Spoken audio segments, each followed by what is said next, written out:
It's the year 750 CE.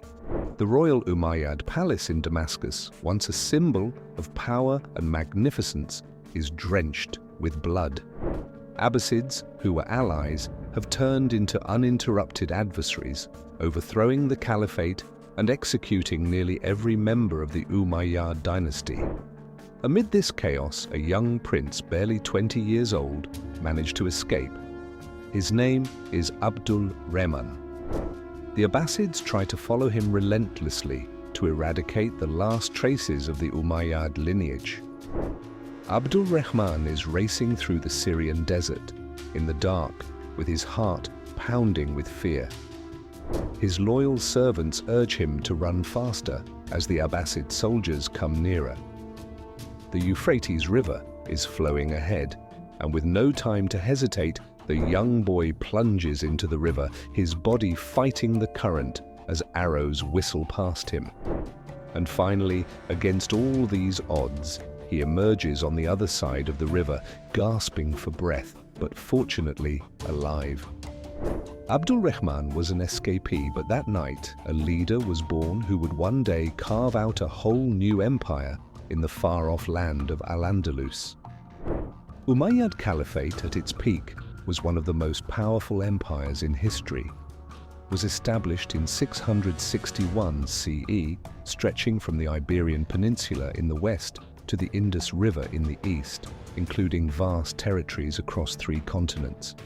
Umayyads were well known for their cultural advancements, efficiency in administration, and architectural wonders such as the Dome of the Rock in Jerusalem. Arabic was their administrative language, and they minted the first Islamic coins, bringing together the empire both culturally and economically.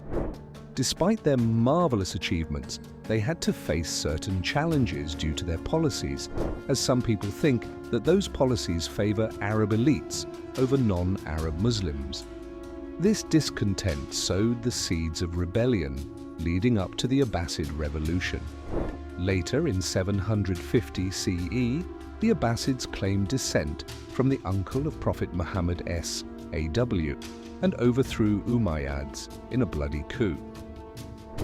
Dinner of death tempted the nobles of Umayyad under the guise of peace talk and left them to be massacred. The Abbasids announced their caliphate in Baghdad. They erased all the traces of the Umayyad Caliphate from Baghdad except for one, Abdul Rahman. The young prince's escape wasn't just a flight from death, but a journey of resilience that would eventually shape the course of history. As the Abbasid forces swept through Syria, Abdul Rahman's path to survival was filled with danger. The Euphrates River became a symbol of his determination. With arrows slicing through the air and soldiers closing in, Abdul Rahman dove into the water. His survival was nothing short of a miracle. It was a testament to his willpower and the divine destiny that seemed to protect him. As he passed over the vast Syrian deserts, a bunch of loyal supporters were with Abdul Rahman, upon whom he relied. These were the ones who risked their lives to protect the last survivor of the Umayyads. Each shadow became a potential threat, and every step was a gamble between life and death. Despite all the struggles, it was Abdul Rahman's charisma that kept all his followers united, though they were only a bunch. As he reached North Africa, he found shelter under his maternal uncle, who was among the Berber tribes. There, the prince began transforming into a leader. The Berbers were disappointed by the Abbasid Caliphate, but they had already recognized Abdul Rahman's potential, so they offered him their support. Abdul Rahman's life was more than just an escape for survival, a step towards the establishment of a legacy. From the deserts of Syria to northern Africa, each step of his journey transformed him into a leader who would one day reach Al-Andalus and establish a new empire. At that time, no one knew this young refugee would reignite the Umayyad dynasty in a foreign land. The Berber tribes were well known for their independence and resilience. There, Abdul Rahman found more than a haven. a few allies who shared the same hatred for Abbasids as him. The new caliphate oppressed these tribes, so they saw Abdul Rahman as a glimmer of hope and a potential leader who could challenge Abbasid supremacy. The charisma of Abdul Rahman played a pivotal role in strengthening these alliances. Legends described his ability to inspire devotion even in the most difficult circumstances. One such incident was when, during a tribal meeting, Abdul Rahman's passionate call for togetherness moved hardened tribal leaders to tears. His people saw in him far more than merely a survivor, a visionary leader with the courage to rebuild what had been crumbled. If you go through the maps of his era, you can find out his extraordinary journey across hostile lands. From Syria to North Africa, every mile of land underlines his conviction to regain the legacy of his ancestors. Besides refuge, Berbers provided Abdul Rahman with the resources and manpower that were needed to strategize his next step. They were his first allies in a plan that seemed fearless. The plan was to sail across the Mediterranean Sea and establish a new Umayyad empire in Al-Andalus. His time with the Berbers was nothing less than a transformation. It was there that the seeds of the Andalusian Umayyad dynasty were sown, and that soil was proven to be fertile for the dynasty. Abdul Rahman's journey across the Mediterranean was a jump into a land that was filled with chaos and opportunity. In the 8th century, the Iberian Peninsula was a fractured montage of power struggles. The Muslim groups that were once united under the umbrella of Umayyad had broken into tiny fragments, each fighting for control. The leadership was weak, and the region was on the brink of collapse. For a determined leader like Abdul Rahman, this was a land that was ready to be claimed.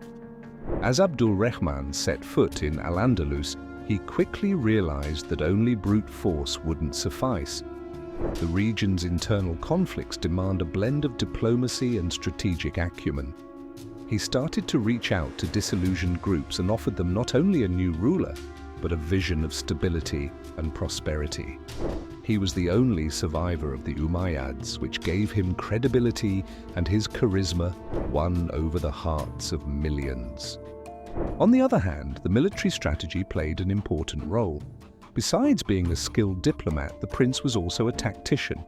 At first, he identified the power players among the groups, and then he neutralized possible threats by either establishing alliances or defeating them on the battlefield. Soon, his army, that was bolstered by the Berbers and local supporters, became an intimidating force. Among his remarkable victories, one was the Battle of Al-Musara, where Abdul Rahman defeated Yusuf al-Fihri, who was a key rival. This important victory strengthened his power and marked the start of a whole new era in Al-Andalus. The rise in Al-Andalus wasn't just about regaining the throne, but about uniting a land with the vision of maintaining power and prosperity. The foundations of the Andalusian Umayyad dynasty were laid, and the refugee prince was now the leader of the legend. The young prince's achievements in Al-Andalus weren't an end to his struggles. Instead, they were just the beginning of his real test, a coalition of power in a land that was filled with conflicts. After the defeat of Yusuf al-Fihri, Abdul Rahman shifted all his focus to Córdoba, which was the center of the Iberian Peninsula and the key to uniting this shattered territory. During the 8th century, Córdoba was a vibrant but chaotic city. Its strategic location was a thing that made it important for any ruler who wanted to achieve power and dominance. The visionary leader, Abdul Rahman, recognized the importance of this place. He already knew that gaining power in Córdoba was essential, not only for its resources, but also in terms of its symbolic importance as a center of governance and culture. However, the city was fraught with dissent, with many groups fighting to gain power. Abdul Rahman was a strategic master. He was a man with a strong vision, so he didn't simply rely on his military force, but applied a mix of alliances, diplomacy, and measured displays of strength. He reached out to the local leaders and offered them positions in exchange for their loyalty. With the help of this strategy, he was able to put an end to the dispute without any unnecessary fights or bloodshed. And for the factions who resisted against him, Abdul Rahman's stance was immediate and decisive.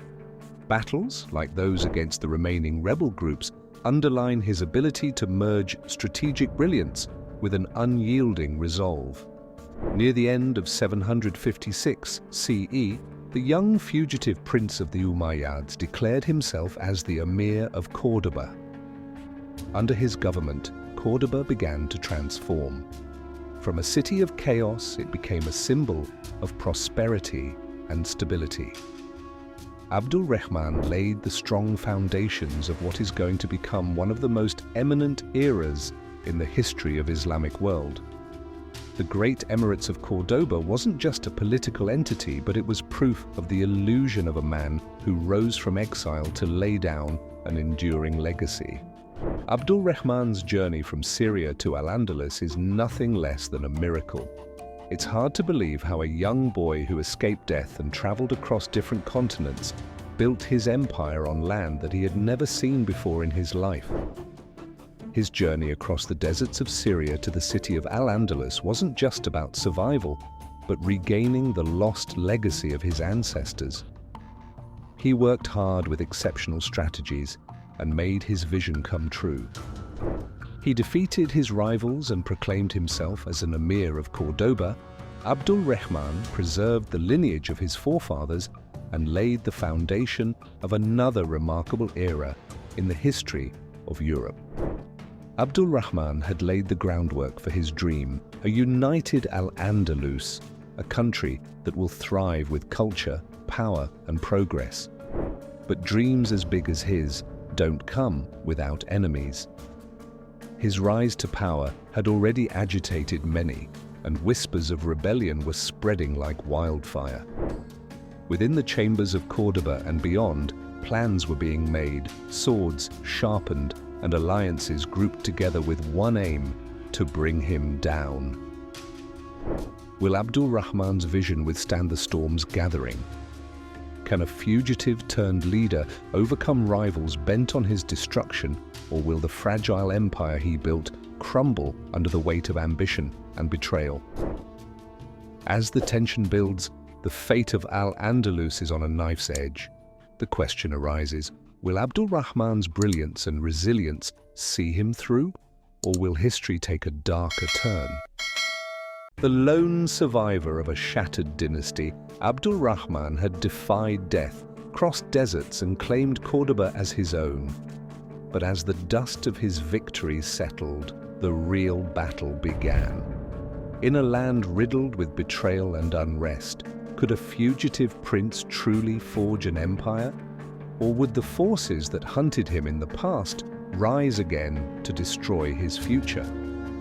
A challenge was awaiting Abdul Rahman: how to unite this chaotic land under one banner.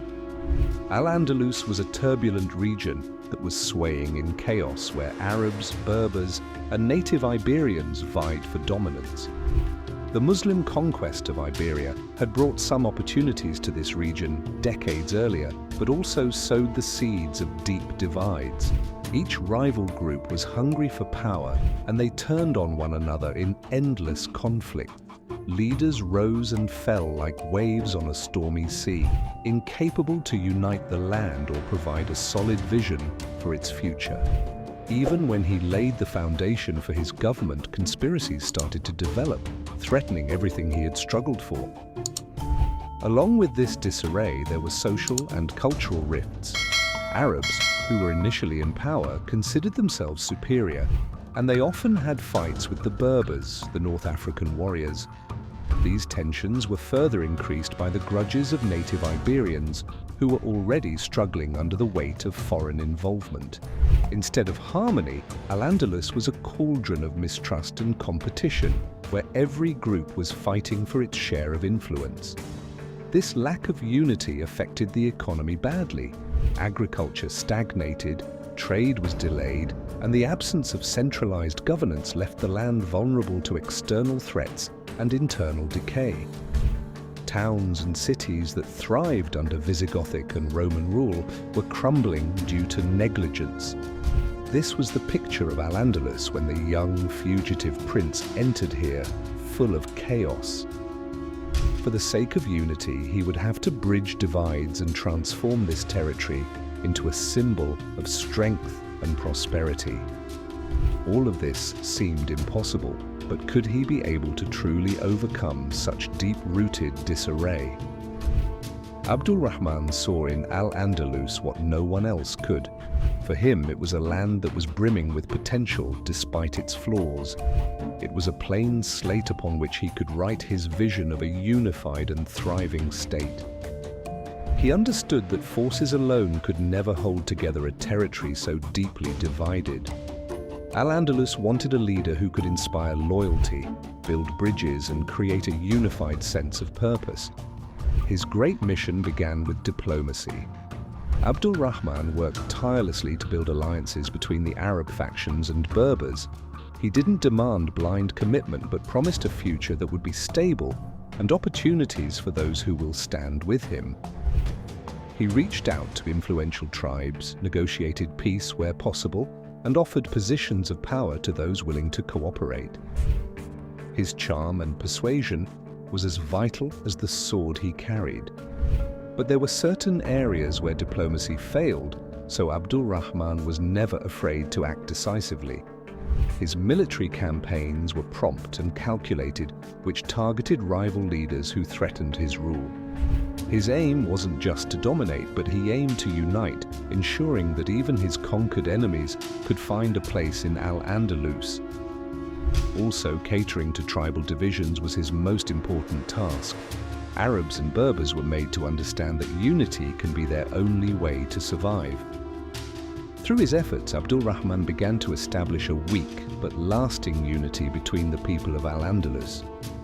Surely it wasn't an easy task, but he approached it with determination. He dreamed of a prosperous state, and as he worked hard toward his vision, new challenges loomed, testing his resolve and the unity he sought to establish. Abdul Rahman's quest to unite Al-Andalus was anything but smooth.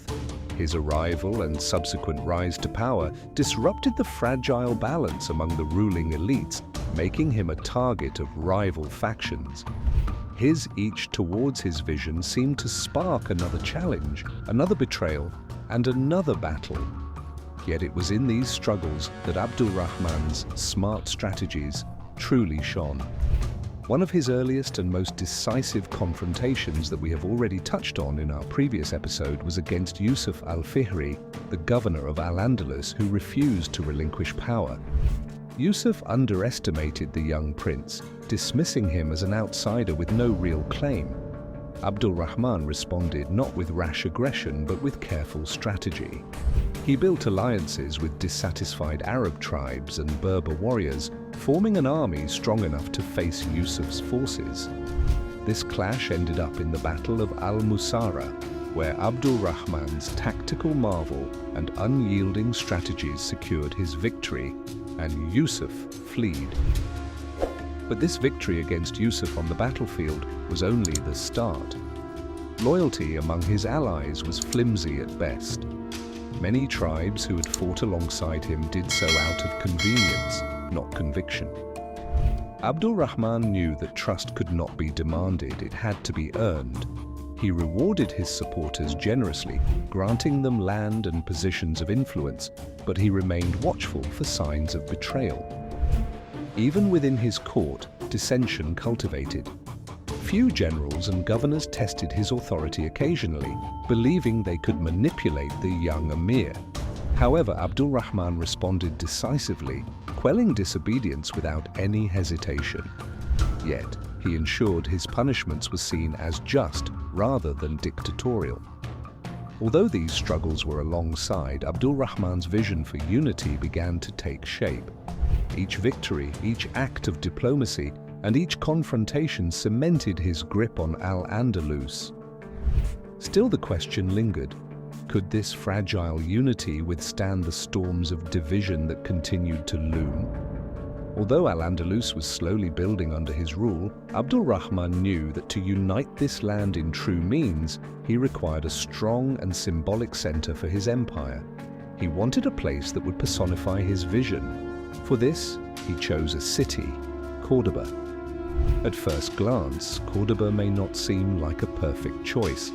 Although the city had an acclaimed past, it had fallen into shabbiness after years of neglect and disarray. But Abdul Rahman saw behind all this. To him, the potential of the city outweighed its current state. Strategically located along the Guadalquivir River, the city wasn't only geographically at the center, but also wealthy in resources and trade opportunities. The city had the power to connect the dispersed regions of Al-Andalus, both physically and ideologically, under one umbrella. Its geographical location was something special, but Córdoba represented something deeper, a chance to rebuild not just a city, but an identity. Abdul Rahman poured his heart and soul in transforming Córdoba into a flourishing center of economic vitality, political power, and cultural marvel. He started off by building its defenses, ensuring that this city could stand firm against any storms from within or beyond the borders. Talking about economy, Abdul Rahman gave new strength to trade routes and motivated merchants, artisans, and scholars to settle in Córdoba, which will create an atmosphere of opportunity and advancement. He was aware that prosperity would not only attract loyalty, but also strengthen his credibility as a leader who could provide a better and bright future for Al-Andalus. Culturally, the renewal of Córdoba has just begun. Abdul Rahman dreamed of a city that would be a center of Islamic art, knowledge, and science in the continent. The basis was being made for a resurgence of Córdoba, a city that would leave an unforgettable mark on history. And as the city began to awaken, new challenges arose. Could Córdoba actually rise as the heart of Abdul Rahman's empire, or would it surrender to the pressures that had fractured Al-Andalus for so long? As Córdoba began its transformation, Abdul Rahman was surrounded by the shadows of different dangers. The throne he struggled so hard to claim was nowhere near safe. His dream of a united and prosperous empire faced constant opposition, not just from external enemies, but from within his groups. Internal conspiracies were a constant threat he was facing. They were constantly testing his ability to govern and protect his empire. Some felt that his rise was a short-lived success, and this would be an opportunity for them to seize power. Conspiracies that were once murmured in darkened chambers turned into open rebellions. Each betrayal was personal, an indication that trust was a currency he could never afford to spend impulsively. But these threats were not only limited to Al-Andalus. The Abbasids, on the other hand, viewed Abdul Rahman as a danger for their caliphate. Abdul Rahman's survival was a stain on their legitimacy and a challenge to their authority. And for his elimination, they sent assassins and agitated rebellions in Al-Andalus, aiming to undermine his governance. In the north, there were Christian kingdoms who were ever watchful. They tested his borders, looking for weaknesses. They viewed the internal divisions of Al-Andalus as a chance to regain their lost territories. They attacked and challenged his authority. All such threats pushed Abdul Rahman's rule to the edge, but they also revealed his relentless resolve. He responded to every challenge with computed strength, employing his military brilliance, political insight, and determination to not just defend his empire, but to strengthen it. So could Abdul Rahman get around both the enemies within and the powerful forces beyond borders. With every challenge he overcame, his dream came closer to reality, but the stakes were also getting higher by each passing day. In the midst of these external threats and internal conspiracies, Abdul Rahman remained dedicated to his eventual goal. He worked relentlessly to lay the foundation of a prosperous and unified Al-Andalus. He knew that true power did not lie only in military success, but in the strength of an organized, flourishing society. And so, even though swords clashed and whispers of betrayal filled the air, Abdul Rahman began planting the seeds of what would one day blossom into a golden garden of Islam. First, he worked for the transformation of the fractured administration. Abdul Rahman organized governance by appointing capable leaders that were also loyal to his vision, regardless of their tribal origins. Chaos was replaced with structure, ensuring that each region of Al-Andalus was connected to Córdoba's central government. This not only helped in reducing corruption, but also developed a sense of shared purpose among the diverse population. As for the economy, he encouraged trade. Recognizing Al-Andalus's strategic position as a bridge between Europe and the Islamic world, he established trade routes, opened markets, and revitalized commerce. Artisans, merchants, and traders gathered in the cities and infused the economy with power and ambition. Under Abdul Rahman's rule, the region began to transform from a fragmented land to a flourishing economic hub. However, Abdul Rahman's vision was something far beyond administration and trade. He recognized the power of culture to unify people. He invited scholars, poets, and architects, setting the stage for a cultural rebirth. Public works projects began to emerge, pointing at the architectural wonders that would define Al-Andalus in the years to come. The building of his fort was one remarkable architectural wonder. All his efforts were just the beginning, but the impact was unforgettable. For the first time in years, Al-Andalus began to stabilize. Once barren fields began to yield crops, markets were buzzing with life, and Córdoba's skyline hinted at a brighter future. Abdul Rahman's planted seeds were now turned into small plants, but they would need careful tending, and the storms of opposition weren't over. As Córdoba had a rebirth, the empire itself hung in a delicate balance. Abdul Rahman had sown the seeds of unity in this region, but the soil beneath them wasn't stable. The remains of past divisions were present, and not everyone was ready to embrace the changes he wanted to bring. Whispers of rebellion gathered strength beyond the city. Rival factions were carefully observing his every move, waiting for the perfect moment to strike against his rule. Across the borders of Al-Andalus, powerful groups planned to ruin that fragile calm that Abdul Rahman had worked so relentlessly to build. Each day brought new challenges and each night new threats. Would his vision for Córdoba, a city poised to become the heartbeat of Al-Andalus, survive the internal and external storms? Could his dream of a united and thriving empire withstand the forces wanting to take it down? Or would the shadows of betrayal consume everything he had struggled so hard to create? Córdoba was on the brink of revival, its future hanging in the balance. As dawn broke over the fledgling empire, Abdul Rahman's vision had just begun to take root. The streets were buzzing with the promise of change, but danger was hiding in every shadow. Competing factions mutter of insurrection, and their plots weave a dark web of uncertainty.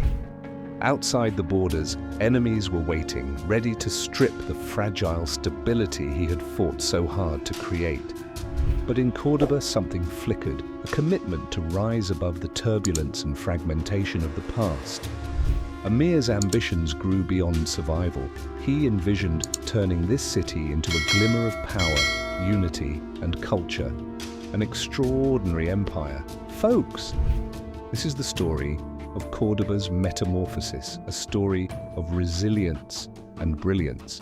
But the question arises, will the city shine as a jewel of the Islamic world, or will it fall under conspiracies? Abdul Rahman's legacy was truly remarkable. He dreamt of a city that wasn't just politically stable, but also a center of innovation, education, and art. His administration focused on promoting unity among different groups, Arabs, Berbers, and the native Iberians, and encouraged them to stay together for a mutual cause. He was struggling hard to make this place a center, a thriving empire. But this tale didn't end with him. His successors inherited his vision and worked effortlessly to build upon the solid foundation he had laid. The Great Mosque in Córdoba is one of the most iconic symbols of Al-Andalus and was an outcome of the path he set in motion. It stood as proof of the empire's expanding strength and sophistication. Emir's dreams were ambitious, but they came with certain challenges. Each step towards his goals required resilience and planning, and the vision he developed for Córdoba would only be successful with great struggles. Would his successors be able to turn Córdoba into the jewel of the Islamic world? Only time will tell. As the Great Mosque of Córdoba was constructed, this marked the start of a new chapter for Al-Andalus, a bold declaration of its expanding power and the relentless vision of its leader, Abdul Rahman I. This wasn't just a mosque, but a statement. For a land that had been known for conflict and division for so long, this structure would serve as a rat of hope. Abdul Rahman ordered the construction of a mosque with a clear purpose: to strengthen Córdoba as the heart of his empire. The mosque's foundation was laid on the remains of a Visigothic church, a symbolic transformation of the land's identity. He also wanted to develop a structure that would reflect the elegance and resilience of his government. The mosque's design was different from what Al-Andalus had seen before: perpetual rows of double-tiered arches that were supported by columns of marble and jasper created a nearly infinite horizon within its walls. The red and white stripes of the arches became a defining image of Islamic art in Spain. Its detailed carvings, motivated by both Umayyad traditions and local influences, spoke of a cultural blending that defined the region. But it was something more than aesthetics, a symbol of faith and resilience for the people of Al-Andalus. It served as a place where different communities came together and united under the shared belief for a greater cause. The mosque was a reminder of Abdul Rahman's vision, a call to rise beyond divisions and embrace the potential of unity. It was more than just a place of worship. The Great Mosque of Córdoba was a bold declaration. Al-Andalus was here to stay, a thriving empire standing tall against all odds. It was a memorial to a leader who had taken a weak land and dared to dream of greatness. Córdoba's transformation under Abdul Rahman and his successors was simply remarkable. What was once a war-torn city soon became the heartbeat of a flourishing kingdom, remembered for its intellect, culture, and artistry. It was more than a city, it was a ray of enlightenment that drew talents from across the Islamic world and even Europe. Córdoba's streets became a tapestry of ideas. Scholars, poets, scientists, and artisans came to the city and brought diverse perspectives that supplemented its cultural fabric. It became home to libraries containing books on topics ranging from astronomy to medicine, philosophy to mathematics. It can be said that Córdoba wasn't just keeping knowledge alive during a time of European darkness, it was steadily advancing it. Abdul Rahman's vision for Córdoba included not just governance but also fostering a society that thrived on intellectual exchange. The rulers who followed him continued to prioritize education, building institutions where the brightest minds could come, study, and collaborate. The blending of Andalusian, Arabic, and classical influences gave rise to unique architectural styles, groundbreaking scientific discoveries, and literary masterpieces. The poets wrote verses that resonated across centuries, while mathematicians introduced revolutionary ideas to solve complex problems. Astronomers refined celestial models, and scientists introduced advances that would later inform the revitalization. Physicians developed techniques that would shape modern medicine, and the city's artisans created works of art that resonated with its cultural elegance. But Córdoba wasn't just a city of scholars and artists, it was a place where people of different beliefs could coexist and take part in its success. This spirit of mutual respect was rare for its time, so this became one of the defining features of Al-Andalus. The city was soaked in the glow of lights and hustled with the sounds of life and learning.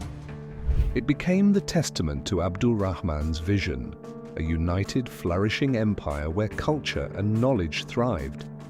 Now, as Córdoba reached new heights, questions arise. Could this euphony last? Would internal tensions and external enemies disrupt the fragile balance of this golden era?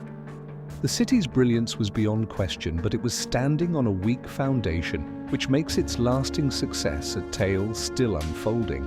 Córdoba was developing, but the road to success wasn't simple.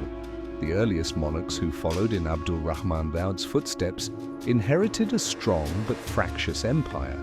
From the outside, it might seem as simple as keeping his vision alive, but balancing the city and the empire came as a compromise. It required careful navigation through a maze of obstacles, internal and external. Internally, one of the greatest complications was managing the empire's diverse and sometimes divided population. Although Córdoba had become a center of unity, the rest of Al-Andalus wasn't quite stable. The region still grappled with tribal rivalries, especially between the Arabs and Berbers, who had different interests and histories. Those divisions were often reintroduced, risking to dispel the fragile unity Abdul Rahman had fought so tirelessly to cultivate. They had to balance power among these groups, ensuring that no single group ever became too powerful, while also avoiding alienating any segment of the population. The other challenge was resource management. As the population grew, so did Córdoba's requirements. Food for the people, water for irrigation, and trade routes to keep the flow of wealth coming in, all needed to be effectively managed. In a land surrounded by opponents, the ability to maintain supply chains and protect resources was important in sustaining the city's success. Externally, Córdoba faced constraints from its neighboring Christian kingdoms, whose expanding power in the north threatened the strength of Al-Andalus. These kingdoms, specifically Castile and Leon, were yearning to reclaim territory that had been lost centuries before to the Muslims. They frequently conducted raids and military operations to weaken the Islamic State. Córdoba's rulers had to make hard decisions among those threats on whether to spend scarce resources to have their cities advance or to invest in their borders. Rival factions in the Islamic world were also suspicious of Córdoba. The Abbasids, who created the larger Islamic empire in the east, had a special concern about the Umayyads' base in Spain. Far from settled anywhere, the Umayyads were not universally accepted, and the possibility of rebellion always loomed. The rulers of Córdoba found themselves in a constant battle, not just to defend their land, but also to maintain the delicate balance between political unity, cultural growth, and military readiness.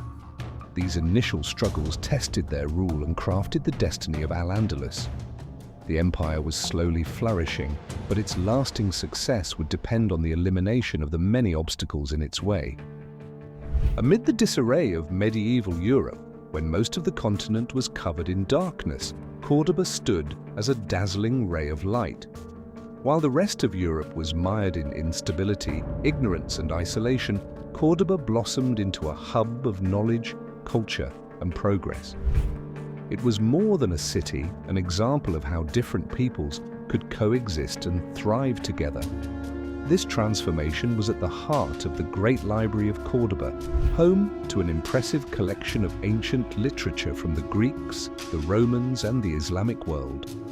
The library was not only a place for education, it was a living institution that contributed toward preserving the wisdom of the ages.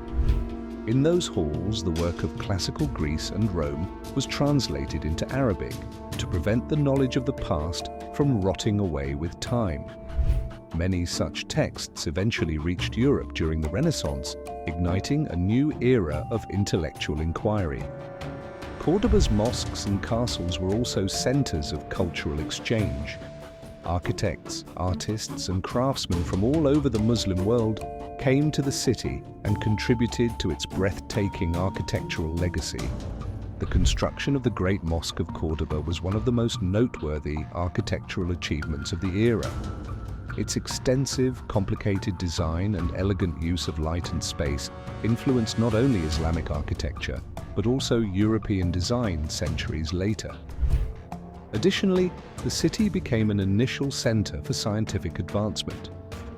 You must be aware of the renowned physician and philosopher Ibn Rushd, Averroes, who lived and worked in Córdoba. His writings on Aristotle had an absolute impact on both the Islamic and Christian worlds, which influenced thinkers like Thomas Aquinas. Scholars in Córdoba were stepping into fields ranging from astronomy to chemistry and from medicine to mathematics. These accomplishments didn't just shape the future of Al-Andalus, but laid the foundation for the intellectual rebirth that would ultimately drift through Europe. But what truly set Córdoba apart was its prevailing tendency of coexistence. Muslims, Christians, and Jews lived side by side, exchanging ideas, sharing knowledge, and working together in a society where intellectualism was celebrated above all.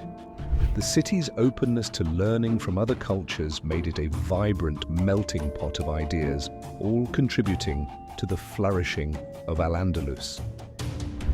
In those dark times when Europe appeared to be stuck in the shadows of the past, Córdoba was a testament that knowledge, progress, and revolution could still flourish. It was a city where the light of learning burned brighter than ever before. It is going to become a city that will inspire many generations to come. As Córdoba thrived, it became a glimmer of hope in an otherwise stormy world, where light emerged through the darkness of ignorance and confusion.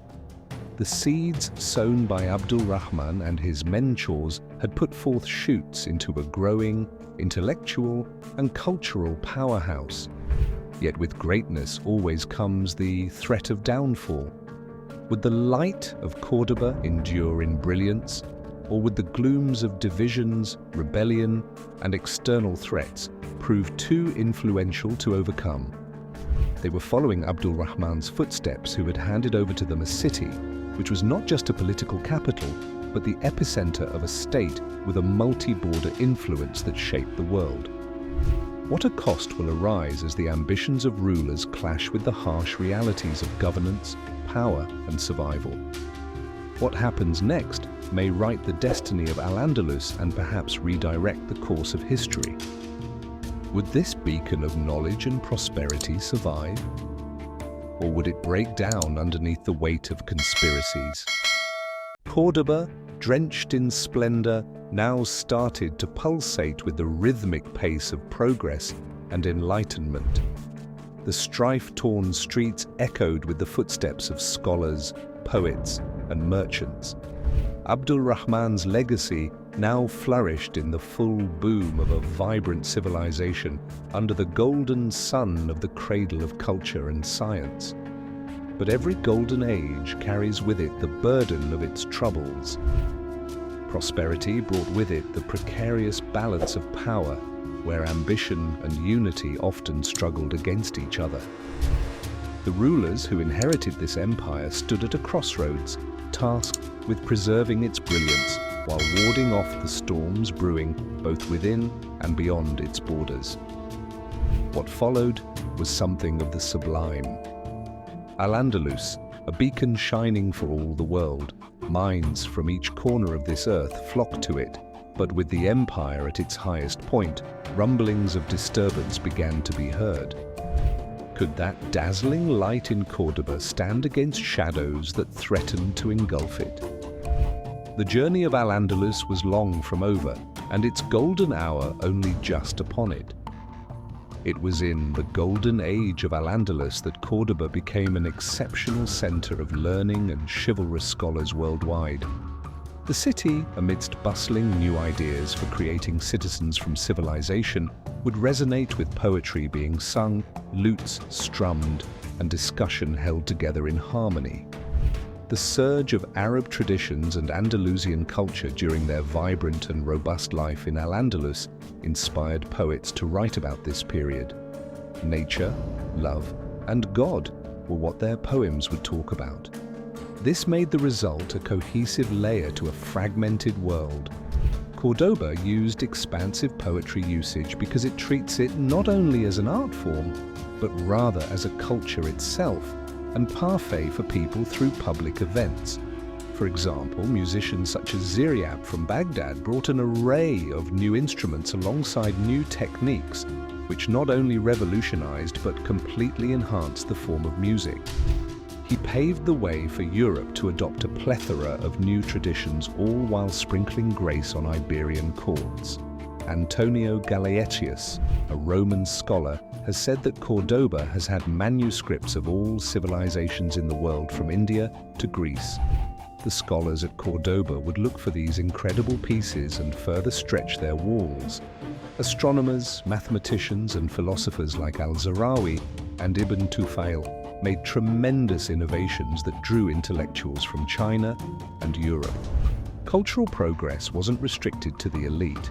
Government schools progressed, ensuring that knowledge wasn't confined to the wealthy. Cordoba was a beacon, lighting up a world that was drenched in ignorance. What such brilliance raises is the question of whether this cultural resurgence can withstand the pressure coming from both internal and external spheres. As Al-Andalus rose to its summit, seeds of potential disturbance found their avenues to disrupt the very sanctity of this empire. Cordoba was to be the heart of Al-Andalus at its golden hour, a nucleus of science, but of culture as well in Europe. History was being shaped by the brightest at that moment, who would determine that future for countless years ahead. One of the greatest figures from this epoch is Al-Zahrawi, often termed the father of surgery. His work, Al-Tasrif, continued to be the standard work in Europe for over 500 years. He first introduced a range of surgery-specific procedures and tools, such as catgut for stitching and other innovations.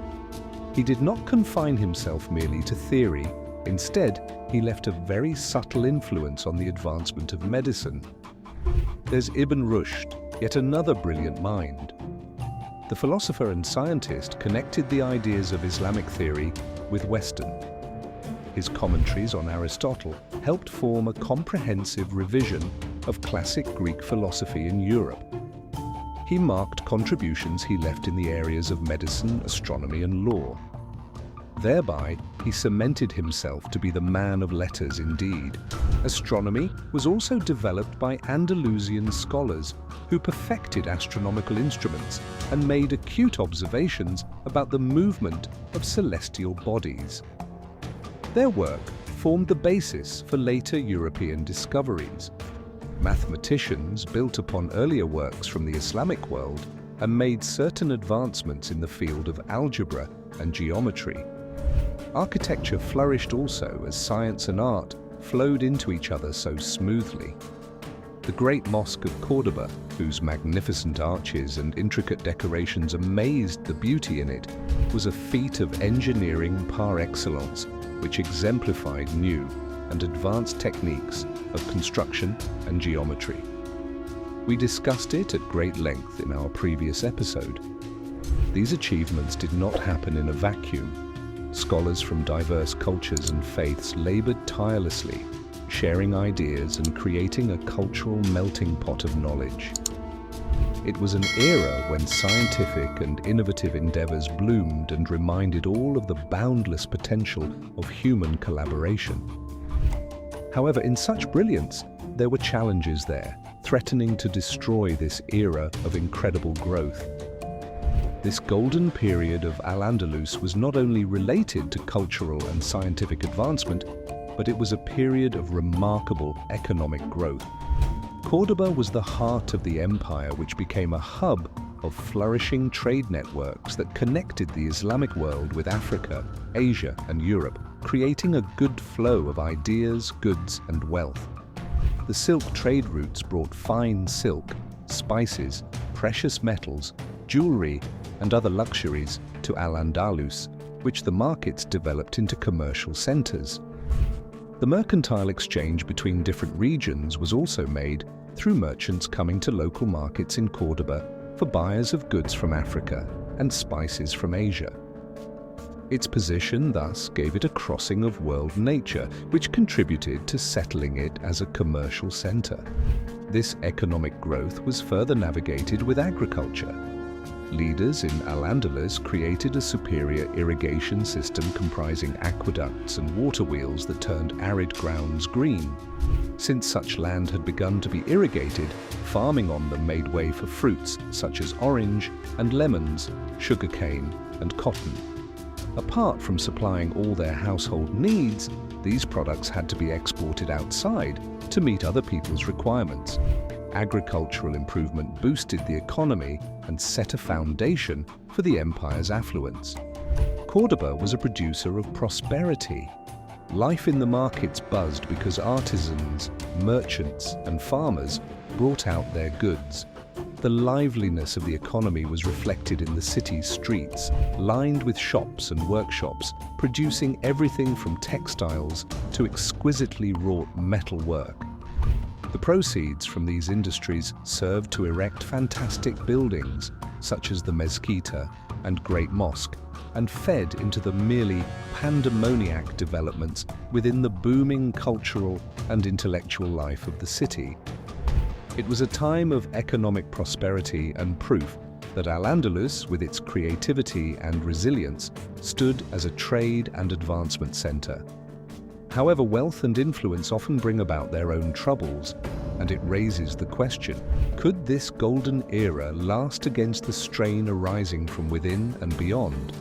Such flexibility shows the most admirable parts of its golden age on Al-Andalus. True versatility was portrayed by allowing mutual Muslims, Christians, and Jewish races to live side by side and taking their contributions that thrived off the versatility and collective respect. In a way, it was a life experience that was not quite perfect in spirit, but did help create a spirit of cooperation that catapulted Al-Andalus into a time of unprecedented cultural and intellectual flourishing. Though they were in the majority, their policies, which allowed them the freedom to worship according to their religion, allowed them also to participate freely in public life. Because the Christians and the Jews were learned, physicians and administrators, the knowledge brought forth in their fields added more substance to the success of Al-Andalus. It was very normal to see Jewish and Christian intellectuals debating philosophy side by side with their Muslim brothers, or working on the translation of old texts into Arabic so that this knowledge would eventually inspire rebirth in Europe. This harmony extended even beyond the pursuit of knowledge. In Córdoba, schools, architecture, food, and day-to-day living are manifestations of the blending of various cultures. Mosques, churches, and synagogues in the same place bear testimony to the era's tolerance. The outcome of this blend of traditions created breakthroughs in medicine, music, and arts that continued to have an impact even outside Al-Andalus. But such policies of tolerance were not gestures of goodwill, rather they were a strategy. The leaders of Al-Andalus realized that cohesiveness within this multicultural community was bound to occur if they wanted to live in peace and prosper. The strength of every community was welcomed as they built a society that flourished on diversity, for which the blending of different thought processes and practices produced extraordinary discoveries and inventions. This new form of coexistence transformed Al-Andalus into the land of hope, into a country in which diversity will not be a barrier, but instead the very gateway to success.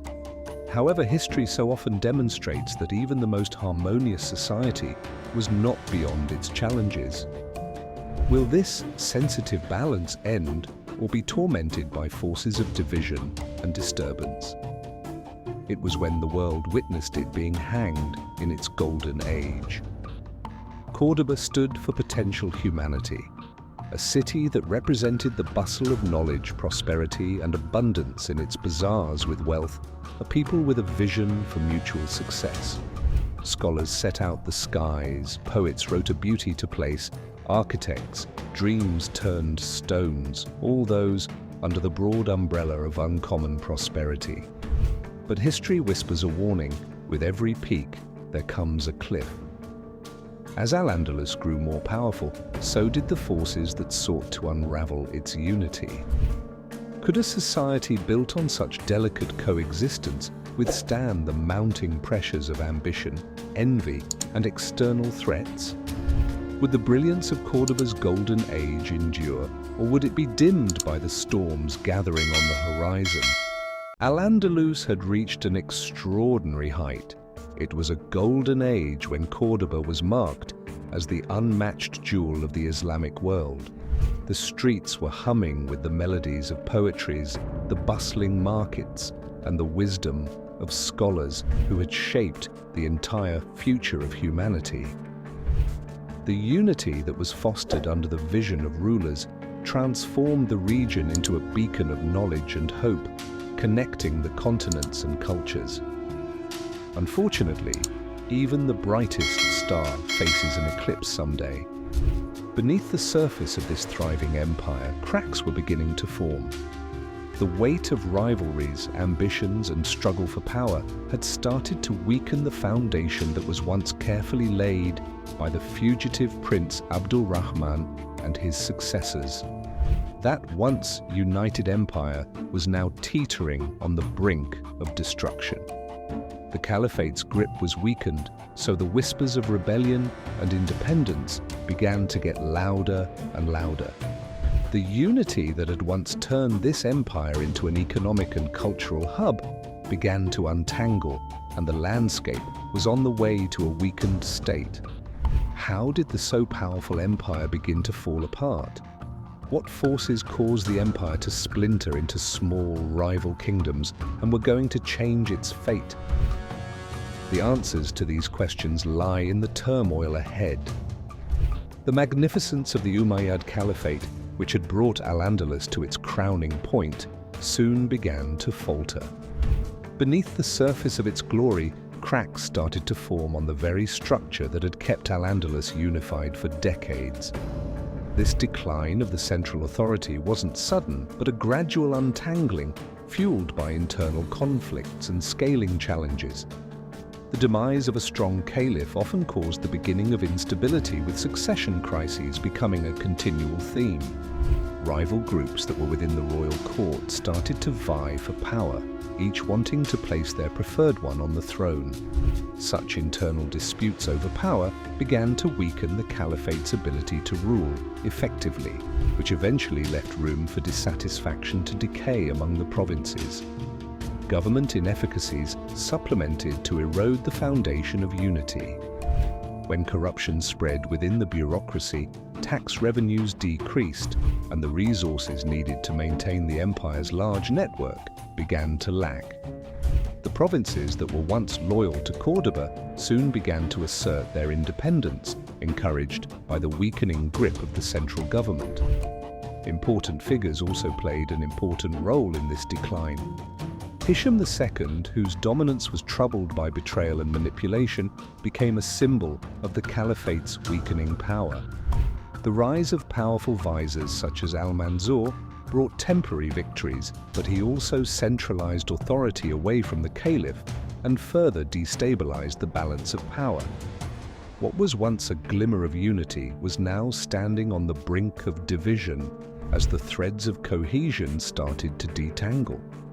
The stage was set for the beginning of independent Taifa kingdoms, each paving its own way in a landscape that was once unified under the umbrella of the Umayyads. The question now wasn't if Al-Andalus would fragment or not, but how quickly the pieces would fall apart.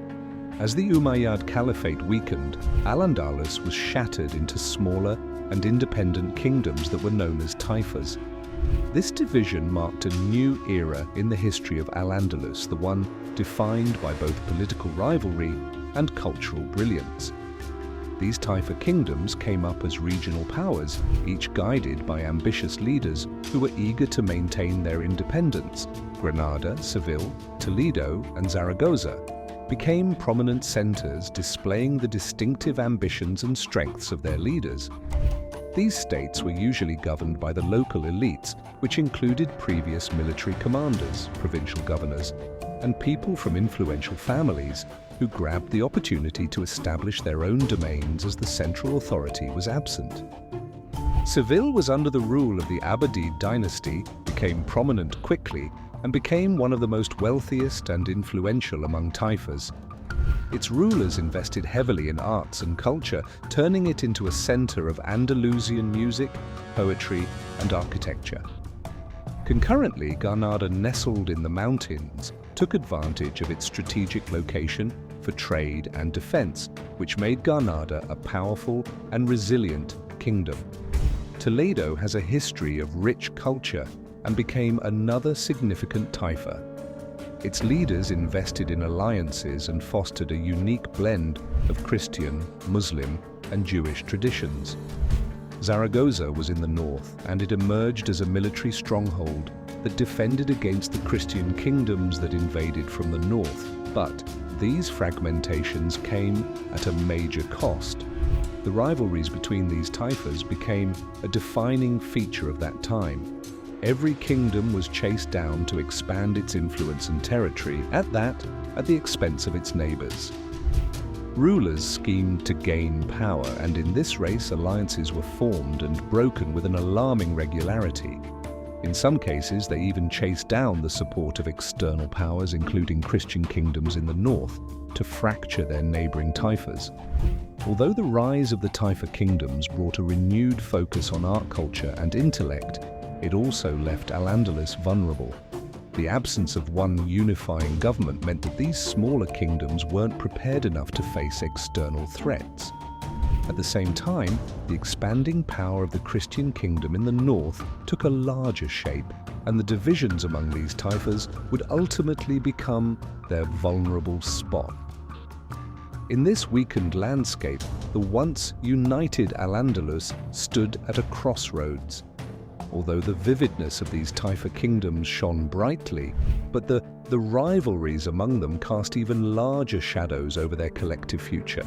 Would they ever find a way to unite against this common threat? Or would their internal divisions carve the way for their ultimate downfall? The period of Taifa kingdoms wasn't only defined by their brightening cultural achievements, but also by certain personalities and events that shaped their unstable history. Among these personalities was Al-Mu'tamid, the poetic yet ambitious ruler of Seville. He wasn't just a leader, but a poet, a patron of art, and a man deeply involved in the politics of his era. Under the leadership of Al-Mu'tamid, Seville became a hub of arts and culture, renowned for its intellectual vibrancy and sophistication. Yet his administration wasn't saved from controversies. Al-Mu'tamid often found himself entangled in the web of alliances and betrayals that were quite common in the Taifa period. Despite his love for poetry, he was a sharp-witted politician, willing to use both diplomacy and force to expand Seville's authority. The Taifa kingdoms were rich in culture but fractured by continuous rivalries. Alliances formed were often short-lived, directed by convenience rather than loyalty and sincerity.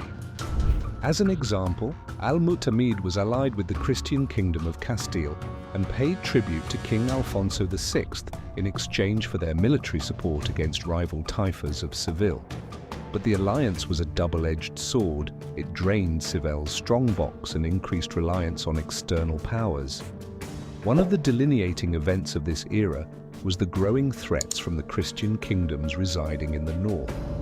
The Taifa rulers were often involved with their internal rivalries and often underestimated the ambition and unity of their northern Christian neighbors. From Toledo's fall to Alfonso VI served as a turning point.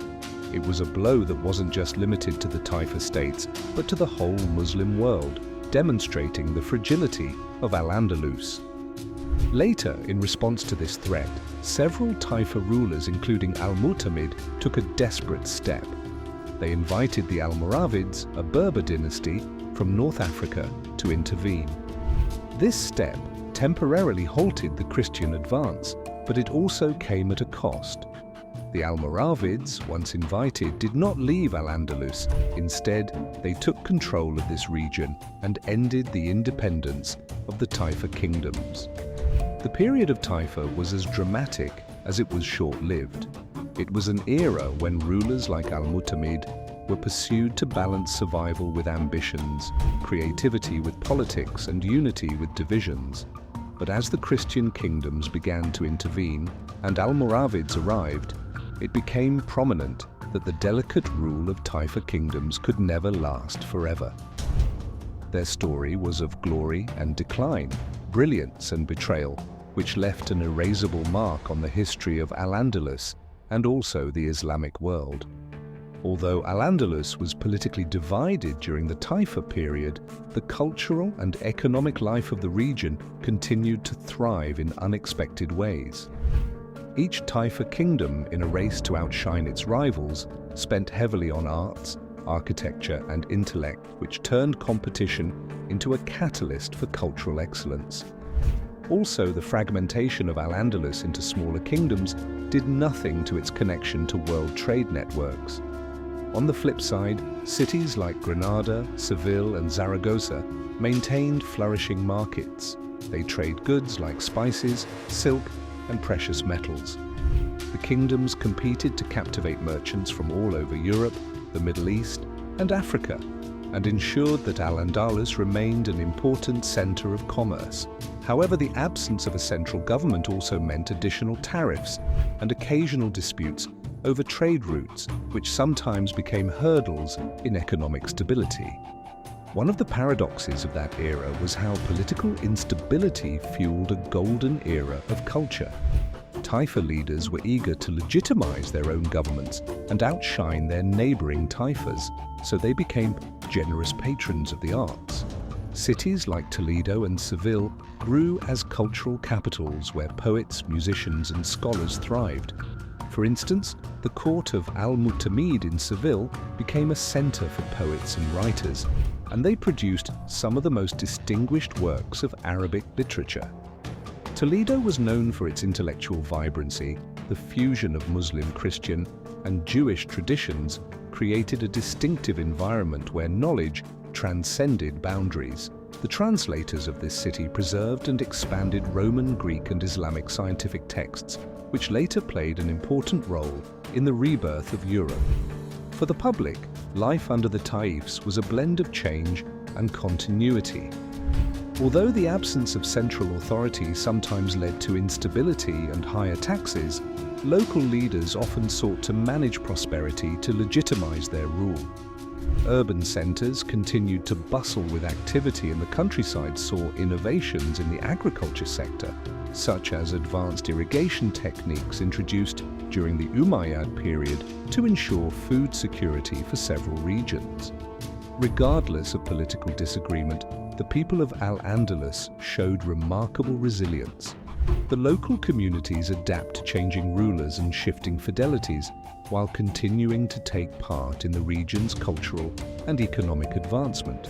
Moments of success, such as the growth of architectural innovations in Zaragoza and poetry in Seville, are a testament that even in divisions, Al-Andalus could shine. Although the Taifa period was marked by political instability, it was proof of the enduring spirit of Al-Andalus. It was a period where knowledge, art, and trade continued to flourish, even when the region was grappling with the challenges of divisions. This was a reminder of how human resilience and creativity can thrive even in uncertainty. The divided Taifa kingdoms faced severe threats from the Christian kingdoms of the north, who were aiming to regain their lost territories during earlier conquests. The unity of the once powerful Umayyad Caliphate was lacking, and many Taifa rulers were finding themselves outmatched and vulnerable. They were desperate, and in that desperation, they formed alliances with external powers, including Berber Almoravids, in the hope of strengthening their defenses. In this period, mercenaries also featured highly. The Taifa leaders employed men of diverse backgrounds, such as Christians, to protect their interests. Such external relations came at a huge cost. At times it proved costly, where dependence on them would eventually result in the loss of sovereignty or even betrayal. While some of the Taifas somehow managed to hold their ground, many of them slowly absorbed or defeated the advancing Christian kingdoms. The pressure from outside intensified the already shaky situation, pushing the Taifa kingdoms closer to an era of major upheaval. Al-Andalus, once the epitome of unity and grandeur, was now broken into pieces. These small Taifa kingdoms were desperately trying to retain the remains of cultural excellence, but stood isolated in shifting alliances and petty rivalries. The sounds of the powerful caliphate seemed like a distant memory, replaced by fragile groups fighting hard to maintain their footing during internal chaos and growing external threats. Could these divided kingdoms ever unite against the growing shadows of conquest? Or is the remarkable period of Al-Andalus soon to be dissolved? Christian forces from the north and a new force, the Almoravids, began crossing the Strait of Gibraltar. Al-Andalus was at stake. What is next for this former glorious land? The answer to this question will uncover a turning point that can reshape the history of Al-Andalus forever. The once united Al-Andalus had been broken into a small patchwork of Taifa kingdoms. Although these smaller states boosted cultural brilliance, their constant rivalries left them vulnerable. The Christian kingdoms in the north sensed this opportunity and grew bolder. They were just an inch closer to reclaiming the land that was long lost to Al-Andalus.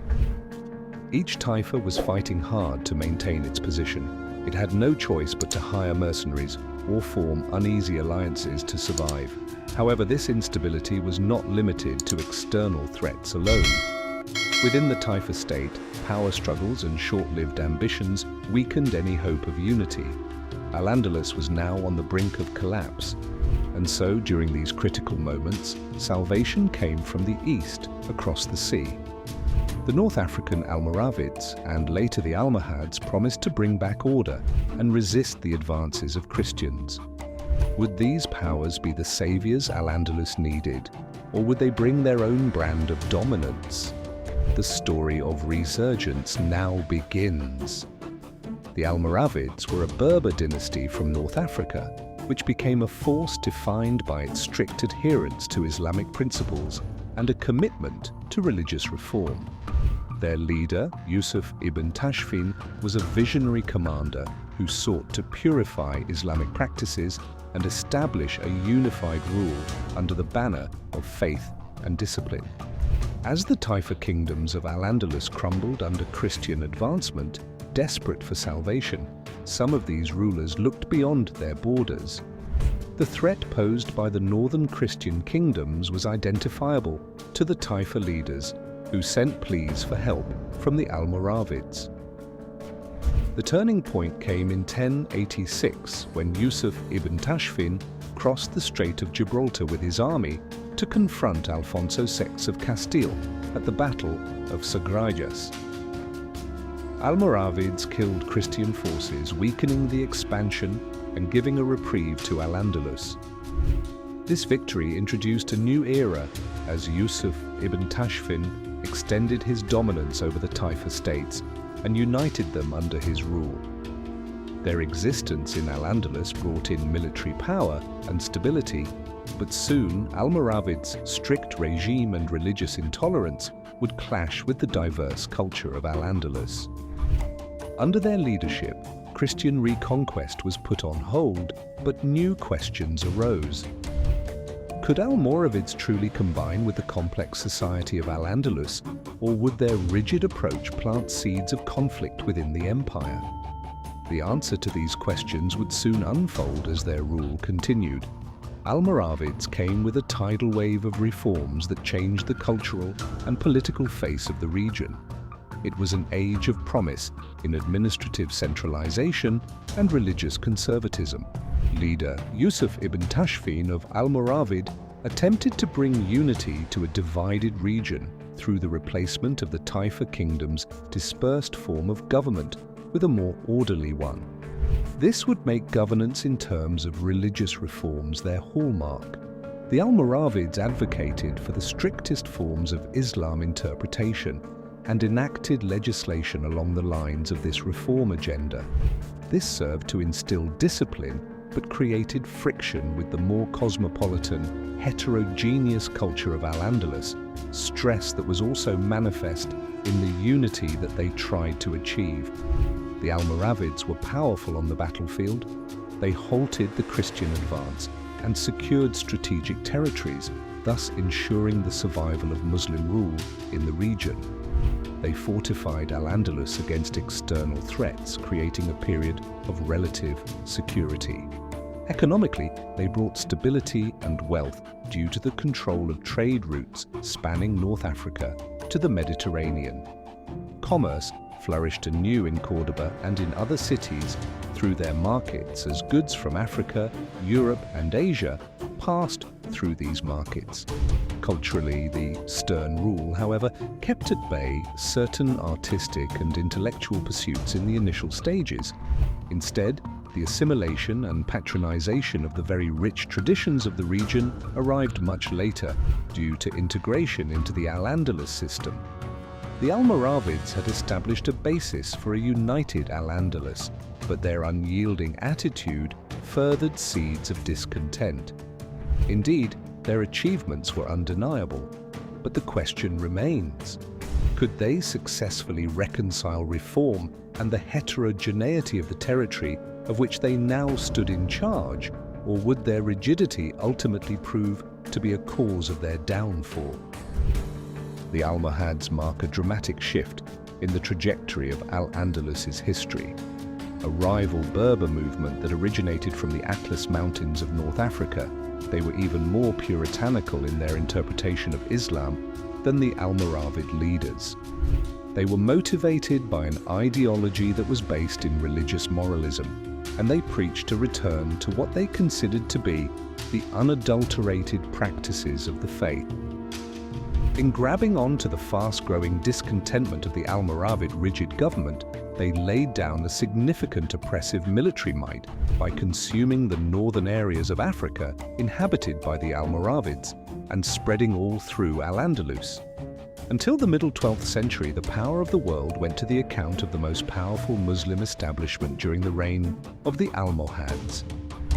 Once firmly in power, the Almohads then needed to enforce their reformist principles throughout Al-Andalus, that is, by applying stricter religious policies and reshaping the administration according to their ideology. Of course, this approach was stubborn, but it also brought a feeling of new order and stability to the region. Despite the stiffness, Almohads acknowledged that the benefits of culture and scientific contributions were highly valuable. The reign of Almohads marked the resurgence of intellectual activities in Seville and Córdoba. Scholars, poets, and scientists could find patrons within the Almohad courts, thereby triggering a new wave of rebirth, learning, and enriching the Al-Andalus legacy. In addition, the Almohads also invested in architecture, and their legacy can be seen in iconic structures like Seville's Giralda. Such emphasis on the revival of culture was a testament that even beyond the battlefield, the power resided in the minds and hearts of people. True and stiff policies on the part of their administration, combined with a growing Christians from the north, were what strongly brought pressures to bear against them. Which way would it be for this Almohads? Sustain and stand the test, or history winds change course, however? The Almoravids and Almohadic epochs feature great leaders plus crucial battles shaping the destiny of Al-Andalus. Among the most notorious is Yusuf ibn Tashfin, who was also one of the most effective Almoravid warlords in stopping the advance of Christians. The most notable achievement was in 1086 at the Battle of Sagrajas, where his men emerged victorious against the army of King Alfonso VI of Leon and Castile. This served to momentarily check the Christian reconquest and cemented the authority of Almoravids in Al-Andalus. For his part, on the Almohad side, Abd al-Mu'min was quite a transformation figure. Being a devoted adherent of founder Ibn Tumat, he united the different Berber tribes into a force that could successfully conquer Almoravid territories. extending the dominion of Almohad across northern Africa up into Al-Andalus simultaneously.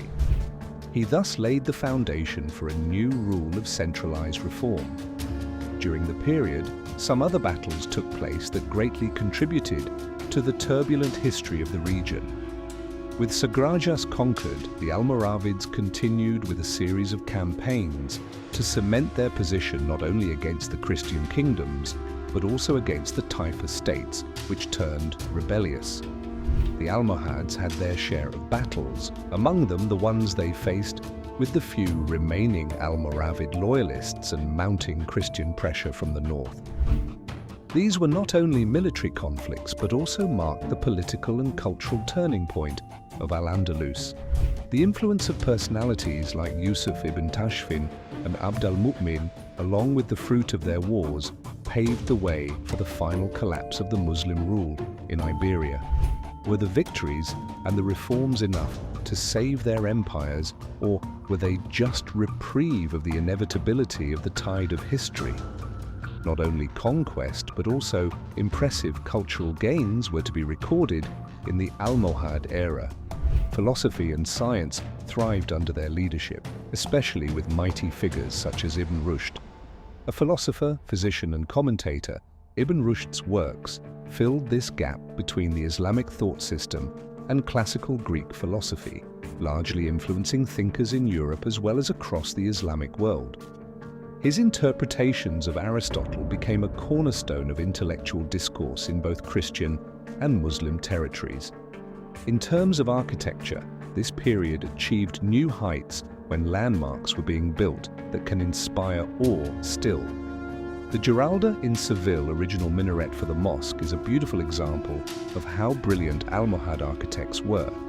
Elegant in design and intricate in detail, it was the synthesis between functionality and aesthetic expression during this period of ruling. The northern Christian kingdoms, with the successes they had gained in their previous engagements, continued to attack the Moors. Key milestones were at the 1212 Battle of Las Navas de Tolosa, which battered the Almohad position on the throne. The battle broke the Almohads' military supremacy on the Iberian Peninsula, but marked the start of a decisive phase in the Christian Reconquista. Internally, the Almohads were plagued by rebellions and dissent across their vast dominions. Some factions became alienated by the rigid reformist principles, thus sparking uprisings that weakened their control even further. Constant pressure from outside forces strained resources and further eroded their grip on Al-Andalus. Cracks had now started to appear in their once so all-powerful empire and casting uncertainty about the future of Almohads. Were the legacy and splendor of their brilliant culture and intellect enough to fight back the wave of history, or was the golden era of Al-Andalus reaching its climax? Answers to these would seal their fate for 1,000 years and more. For a brief moment in history, Al-Andalus lived under the banners of the Almoravids and then the Almohads. Their tenure revitalized power, culture, and ingenuity, reminding the world of the genius that had long characterized this country. During their reign, the fragmented fragments of a splintered empire were reassembled, and the reconquest tide of the Christians pushed back, if only for a little while. But for how long could such tenuous unity endure? The reconquest wouldn't let up. Its troops remained continually on the increase every year, but what had appeared to be unbreakable control under the Almohads began to crack open in fissures. Could this rising tide of Christian ambition defeat Al-Andalus, or forever reduce its glorious civilization to smoke and ash? For a brief moment, the flags of Almoravids and Almohads united and strengthened Al-Andalus, reviving its brilliance and cultural vitality. Its victories against the Christian Reconquista reminded the world that this land would not go quietly into the night. But history has a way of testing even the strongest empires. As the Reconquista gained momentum, the cracks in the Almohads' rule became impossible to ignore. The Christian kingdoms of the north, united and determined, posed an ever-growing threat, their ambition fueled by religious zeal and political strategy. The tide was turning, and Al-Andalus was at the crossroads of destiny. This show has epic battles, main figures, and relentless struggles defining this era. It is the story of the cross and the crescent, the story of power, survival, and a civilization fighting to stay in history.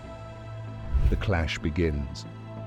As Al-Andalus continued to suffer from internal conflict and divided leadership, the northern Christian kingdoms took this opportunity to unite and advance their cause.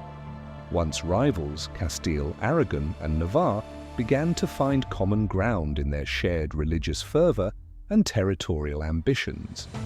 This was the birth of a powerful coalition, intent on reclaiming lands lost centuries ago. These kingdoms were consolidated using strategic alliances. Political marriages, such as those between Castilian and Aragonese royalty, consolidated the alliances and offered a united front against their Muslim neighbors. This was not simply a struggle over land. The Reconquista was driven by a story of religious redemption and the desire to re-establish Christian rule over the Iberian Peninsula. The success of this phase was on early occasions well registered, as in the conquest of Toledo by Alfonso VI of Castile in 1085. Toledo, under Muslim control, had become a city with tolerable and flourishing cultural landscapes, but now it was used as a rallying point for the expansion of the Christians. Such feats provided northern kingdoms with momentum to sustain the long, arduous campaign that eventually shifted the power balance in the Iberian Peninsula. As the Reconquista gained momentum, the stage was set for an epic clash of civilizations, a battle not just for land, but for identity, faith, and the future of the region. It was the year 1212, and the Iberian Peninsula had reached a critical point of decision. The Christian kingdoms of Castile, Aragon, and Navarre had been advancing southward for several decades, and the Almohad Caliphate had been weakened, unable to contain itself within the boundaries of Al-Andalus. As Christian forces united and the strength of the Almohad began to deteriorate, this clash would create an event forever to be in the memory books. Things soon picked up the pace when the Christian forces were led by Alfonso VIII of Castile, who allied themselves with other Christian rulers, Pedro II of Aragon and Sancho VII of Navarre. Their idea was clear-cut: destroy the Almohad fortress and win the south for them. So the Almohad Caliph Muhammad al-Nasir prepared a huge army from all of North Africa and Al-Andalus with a plan to obliterate the advance of the Christians. The call for a crusade reverberated across Europe, bolstering Alfonso VIII's forces with volunteers from France and beyond. The combined Christian army, strengthened by its shared purpose and faith, set out to meet the Almohads, knowing the stakes were nothing less than the future of the Iberian Peninsula. The two armies clashed on the 16th of July, 1212, on the plains of Las Navas de Tolosa. The Almohads had the initial upper hand because they had greater manpower and better trained troops. A heavily fortified camp, protected with chains and heavily guarded by elite forces, seemed invincible. But Christian forces, in the minority as they were astute. Alfonso VIII of Castile organized a joint assault, while Sancho VII of Navarre came in through a surprise attack on the fortified camp. Surprise and perseverance broke through chain defenses in favor of the Christians in downing an already disheveled Almohad army. As disorder spread, the united Almohad army dispersed. Muhammad al-Nasir fled the battlefield, leaving his army to suffer a disastrous defeat. Thousands of Almohad soldiers fell and were captured, the outcome of the battle to the side of the Christian coalition. The Battle of Las Navas de Tolosa proved to be a landmark in the course of the Reconquista. It shook the foundations of the Almohad Caliphate and opened Al-Andalus for Christian forces to move freely there. Now all those central cities and provinces that had so far remained Muslim rule's bastions were threatened with this wave of conquest that no power could resist. This battle was more than just a win. It had given Al-Andalus a psychological defeat in its effort to retain its dominance within the land. For the Christian kingdoms, it stood as a time of revival and further decided their efforts at reconquering Iberia. The dark silhouette of the Reconquista weighed heavier than before, and days of glory over Al-Andalus were surely counted. Atrocious defeats during these years also saw the rapid deterioration of the decline of the Muslim rule over Al-Andalus. When Las Navas de Tolosa devastated the remaining armies of a once mighty Almohad Caliphate, Al-Andalus found itself no longer able to sustain the straining forces both of internal conflict and external conquest. This once potent unifying political force splintered the regional leaders due to its incompetence, and otherwise left the other regional leaders sufficiently weakened and hence divided in their resistance to an overwhelming tide of Reconquista. City by city, those once shining cities that epitomized Islamic brilliance went down. The jewel of Al-Andalus, Córdoba, was taken by the Christian forces in 1236. The psychological blow this gave to the Muslim community is not to be underestimated. The city of Seville, the other cultural and economic hub, was taken over by Ferdinand III of Castile in 1248. It was more than the loss of war. The decline had a deep cultural and psychological impact. The Muslim population had to face displacement, forced conversions, and loss of rich heritage. The lively intellectual and artistic life that defined Al-Andalus began to wane as fear and uncertainty surrounded the region.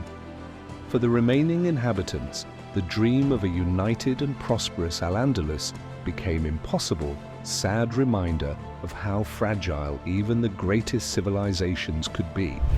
Even as the Reconquista tide swept through Al-Andalus, stories of resistance and resilience emerged as testaments to the people's indomitable spirit. Though fragmented, Muslim leaders and communities showed remarkable courage in the face of overwhelming odds. Figures like Muhammad ibn al-Ahmar, founder of the Emirate of Granada, navigated the shifting political landscape to establish Granada as the final bastion of Muslim rule in Iberia. This little kingdom survived more than 2 centuries after Córdoba and Seville had fallen by alliances, tributes, and above all, defensive fortifications such as the magnificent Alhambra. Granada itself became an emblem of resistance. The kings there developed a more vibrant court culture which could preserve and add to the intellectual and artistic heritage of Al-Andalus. Meanwhile, ordinary communities managed to survive and keep their traditions and identity alive amidst the increasing Christian domination. The scholars, poets, and artisans continued working, and because of this, the culture of Al-Andalus survived. Despite the piling up of military casualties, the spirit of innovativeness and learning that had characterized this civilization could not be destroyed. It was the Al-Andalus epoch, the tale of rebellion against decay, when the flickering embers of strength shone like beacons amidst the spreading dark of conquest. It's a reminder that while empires come and go, their heritage endures in the hearts and minds of people who love them.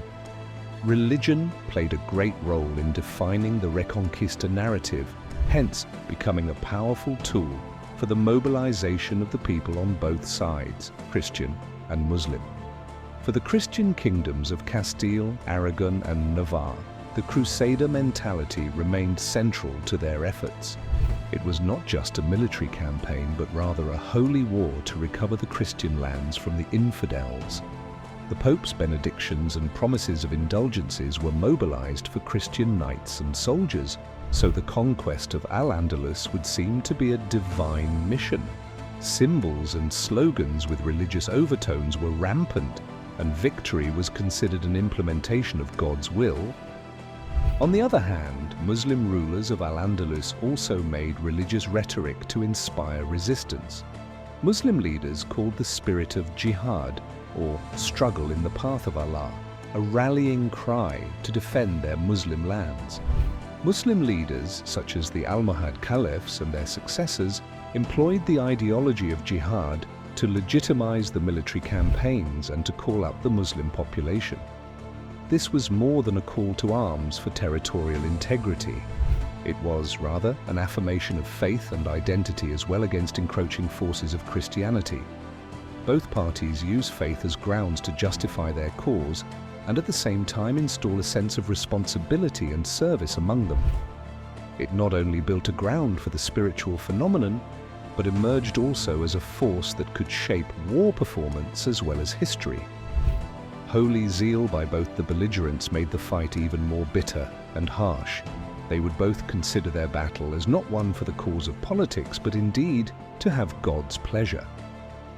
Though fighting under the harsh context of the Reconquista, exchange still occurs between the Christian to the Muslim realms about knowledge, art, or anything about ideas. A state of warfare only would represent some goods, as their treasures may serve the goods gained between other mutual cultures, and only augment good effects. The influence is majorly shown on buildings. The sophisticated designs of the architecture of Muslims influenced Christian rulers of the Iberian Peninsula, which can be observed in detail in churches and palaces, many of them using Islamic geometric patterns, arches, and minaret-like towers.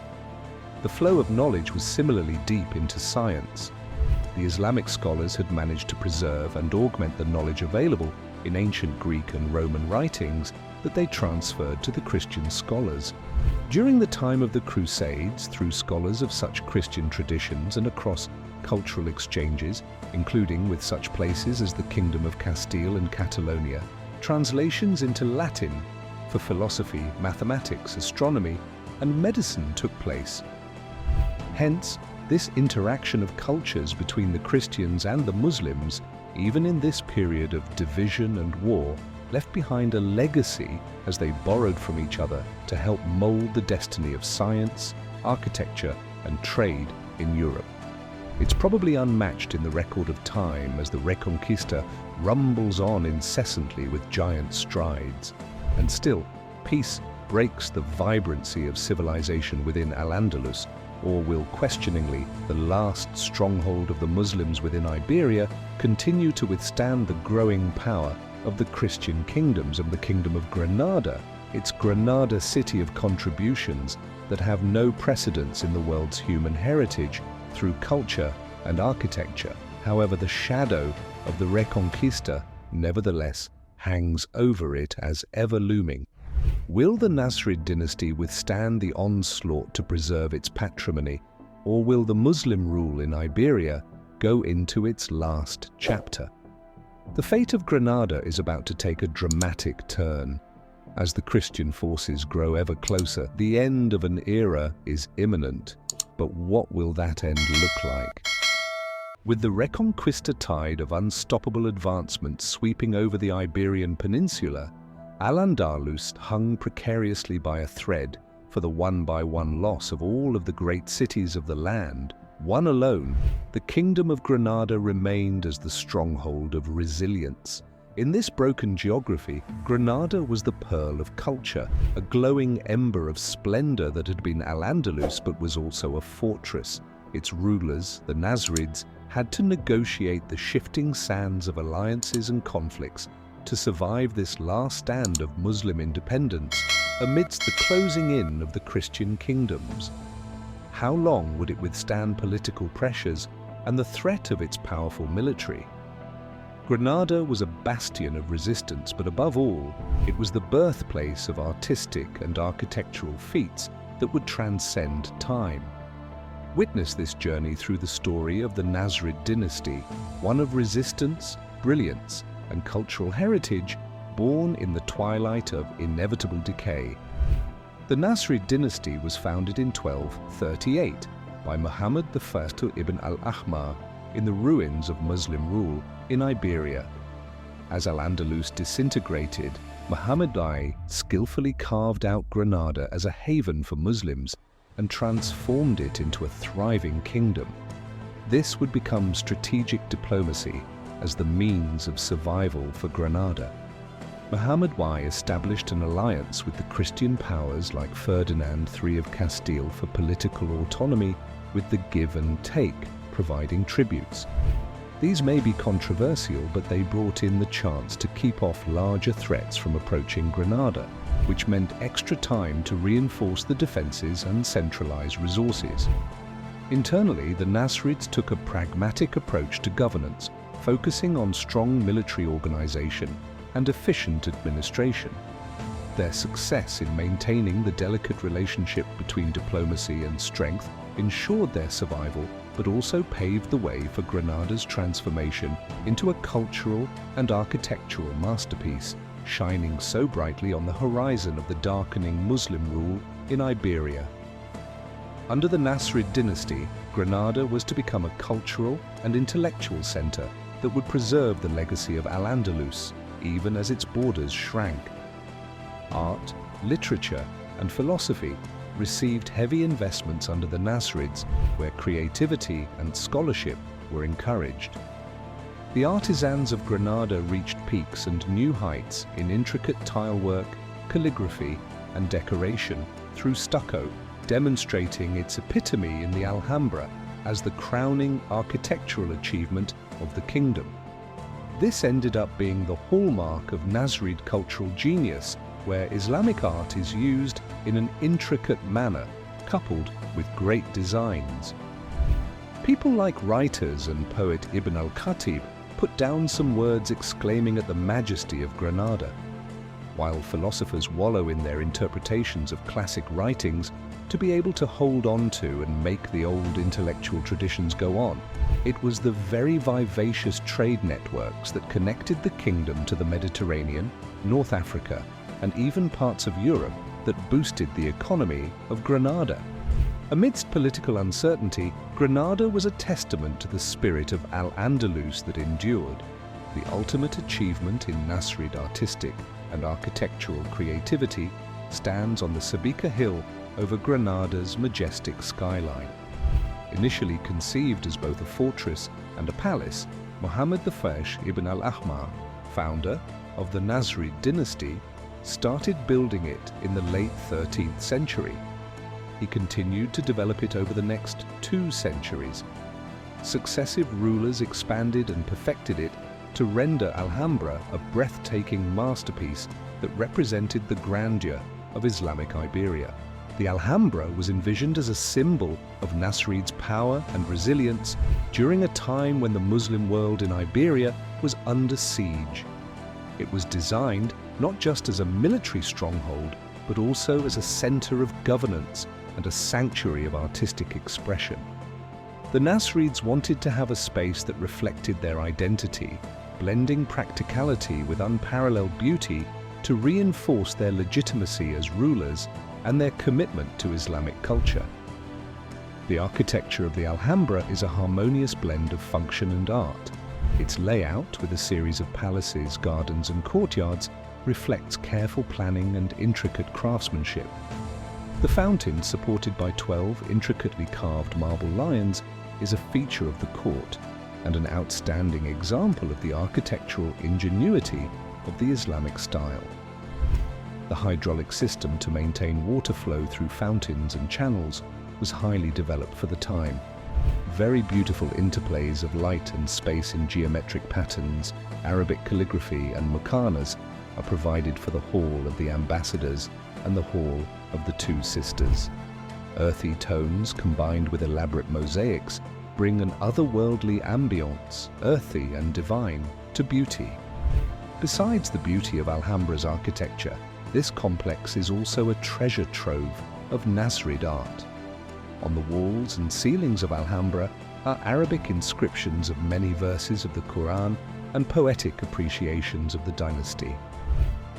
In these inscriptions lies not only beauty, but also an expression of the Nasrids' commitment to their religion and intellectual inheritance. Light and shadow meant deliberately on the Alhambra, while giving different rooms alternating moods across the daylight changes. The Alhambra was more than just a palace. it was an expression of survival and cultural pride. In the face of the looming Christian Reconquista, Alhambra stood as the bastion of Islamic artistry and innovation, reminding the Nasrids of their legacy in Al-Andalus, even as they became increasingly isolated. Alhambra is today a shrine to the summits of the Iberian Islamic civilization and records millions of viewers ascribing to its timelessness. Its legacy is to remain steadfast as the monument of cultural resilience and a bridge between past and present, embodying the spirit of that golden age and never letting itself fade away. With the Christian Reconquista continuing to press relentlessly across Iberia, the Nasrid Kingdom of Granada stood as the last stronghold of Islamic rule.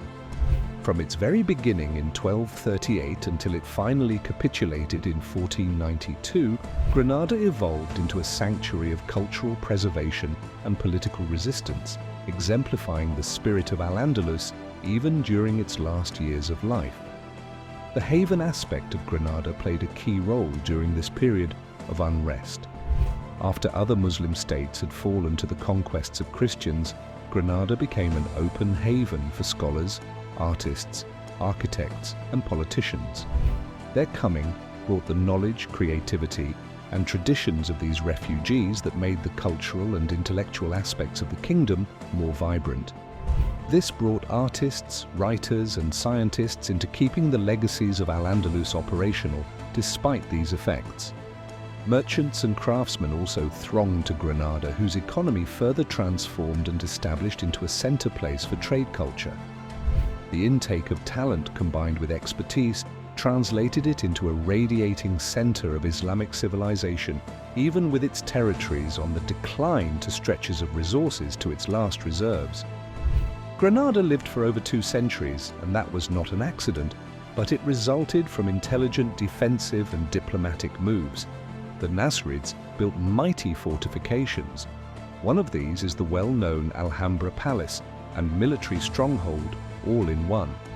The kingdom had a strategic position that surrounded mountains and rivers, thus protecting the attacking forces. The Nasrids also employed advanced military tactics to repel attacks, relying on swift cavalry units and fortified outposts to disrupt enemy movements. Their knowledge of the terrain allowed them to wage effective guerrilla-style warfare, delaying the progress of Christian armies. Amazing political acumen is noticed among the Nasrid leaders of Granada, as they knew how to navigate these webs of alliances and rivalries. The Nasrids would frequently make diplomatic manipulation with the Christian kingdoms by giving them tributes and temporary truces to have a little time on their hands, to be free and independent. This very pragmatic consideration is the fact that the Nasrids survived during a time when other Muslim lands began to break the tide of conquest, as initially planned. In that sense, Granada continued to be a symbol of resistance against that sea of huge odds, at least for all Muslim Iberia. 200 years passed as Granada kept its feeling of cultural existence and sovereignty, reason for people's pride in their cause and determination. Although Granada was besieged and earmarked for eventual decline, it made sure that the last redoubt of Al-Andalus ensured that the cultural legacy of Islam did not go into the dustbin of history. Although the Nasrid dynasty was the last page of Muslim rule in Iberia, it was one of those dynasties that left an unforgettable legacy long after its political demise. Contributions to culture, science, and diplomacy ensured that the heart of Al-Andalus remained preserved and, in a way, became a link between the Islamic and European worlds. In their perilous situation, the Nasrids flourished as heirs to the lavish brainpower and aesthetics of Al-Andalus. The scholars, poets, and scientists, with a Christian horde threatening Granada from the north, saw a refuge in that kingdom.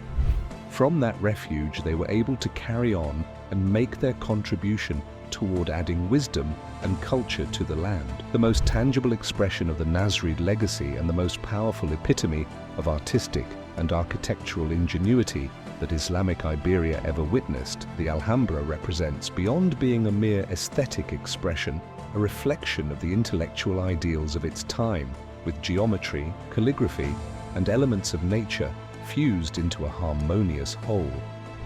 Other architectural successes, like mosques, madrasas, and public works, indicate that the Nasrids indeed attempted to make functionality join with beauty, and both civilizations, Muslim and European, will leave a mark.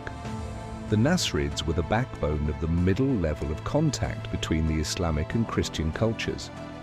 Given their relations with their immediate kingships and with North African leaders, they provided rich concepts of sharing, exchange, and innovation. Their trade and debate exchange with those developed innovations to European civilization regarding irrigation, agriculture, cloth-making, and science in support of the Renaissance. The Nasrid dynasty came to an end with the conquest of Granada in 1492, but its cultural and scientific legacies continued to influence history. Scholars and artists have been inspired for generations by the legacy of Al-Andalus, preserved and propagated by the Nasrids. In many ways, the Nasrids ensured that the spirit of Al-Andalus lived on, shaping the intellectual and cultural fabric of the Mediterranean and beyond. Even today, what survives of those achievements reminds us of a moment when Granada was not only a kingdom, but an example of survival, creativity, and the love of knowledge. Granada represented for centuries that beacon of resilience, an unwavering flame of an empire that once was great and refused to go out. It was the last stand of Al-Andalus, but so much more. It was an oasis of light where creativity bloomed, intellect grew, and culture, at the risk of facing the challenges of a chaotic world, blossomed. The beauty of Alhambra, the echoes of scholars seeking to learn, and the living legacy have been held within the minds of the world. Yet the biggest fires have to resist hurricane winds of change. Was it the fault of Granada which changed its route, or was its downfall already written in the history books long before the final hours? How much ambition, how much betrayal, and how much will play out in the last minutes of the Nasrid kingdom? It's almost time to close the doors on Al-Andalus and the era it has helped form in civilizations. It's going to be a dramatic fall for Granada, a moment that will change history forever. As small as it was compared to the vast empire of the Muslims that once spread across Iberia, the Nasrid kingdom had become a sanctuary for scholars, visionaries, and those holding on to the dream of a unified Islamic rule. Resilience ran its walls, and its people were bonded by hope, even as the Christian forces of Castile and Aragon drew tighter. But it is then that, at the feverish peak of Reconquista, Granada shouldered alone, standing at the last bastion of a previous age. As Ferdinand and Isabella opposed them, Nasrids had to resist, submit, or be destroyed. This is the final stand of Granada, a tale of ambition, betrayal, and heartbreak that would forever change the course of history. It is the year 1492, and everything hangs in the balance about the fate of Al-Andalus. How did this 1,000-year-old dream unravel? Step into the final chapter of Muslim rule in Iberia. The tides of Iberian politics had irrevocably shifted, with the Christian Reconquista gaining momentum. The marriage of Ferdinand and Isabella in 1469 united the crowns of Castile and Aragon to form an irresistible partnership and, for the kingdoms of Christ, a single, invincible force. Whereas it would have been some fantasy or relic of past politics, a union of this nature presented resources, armies, and ambition all rolled together and granted unmatched power to these monarchs so that they could pursue the Reconquista in a more concerted manner. Their eyes were fixed on the jewel of Al-Andalus, Granada. Meanwhile, in Granada, the Nasrid kingdom was thus splintered with internal rivalries. His own position as Sultan was fought over by intense rivalry between his father, Muley Hassan, and his uncle, Al-Zagal.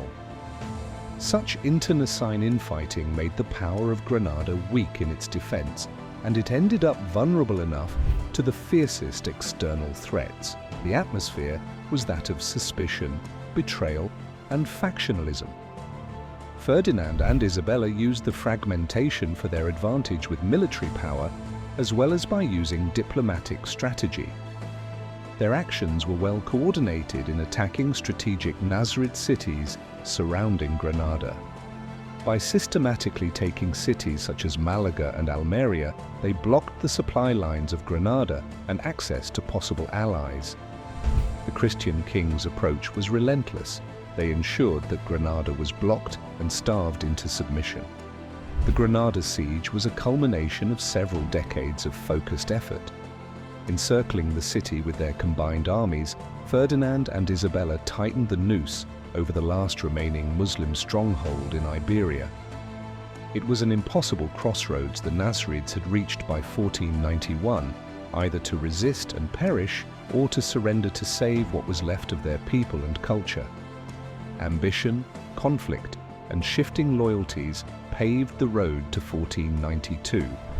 For Granada, it was the end of an era. For Ferdinand and Isabella, it would be the start of a united Spain. History would soon witness one of its most poignant and transforming moments, the fall of Granada. The story of centuries-long Reconquista is a very dramatic turning point in history. In the spring of 1491, Ferdinand and Isabella ordered their huge army to encircle Granada, one more bastion in Iberia that still sustained Muslim rule. Military precision, psychological warfare, and unyielding determination characterized how the Catholic monarchs approached the siege. No room to escape or pause. There were tens of thousands of Christian soldiers who built a fortified camp outside the walls of Granada. This camp was called Santa Fe and declared their intention to persist. The Catholic monarchs ordered the construction of a permanent city, a sign to the Nasrids that they would not back down until Granada fell.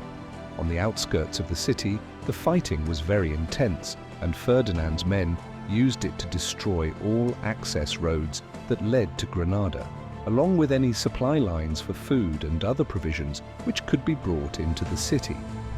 The two sieges also included constant bombardment by artillery on the city walls and psychological warfare. This is how the Catholic monarchs used their massive firepower and resources to put constant pressure on the defenders, which would break the defenders after a long time.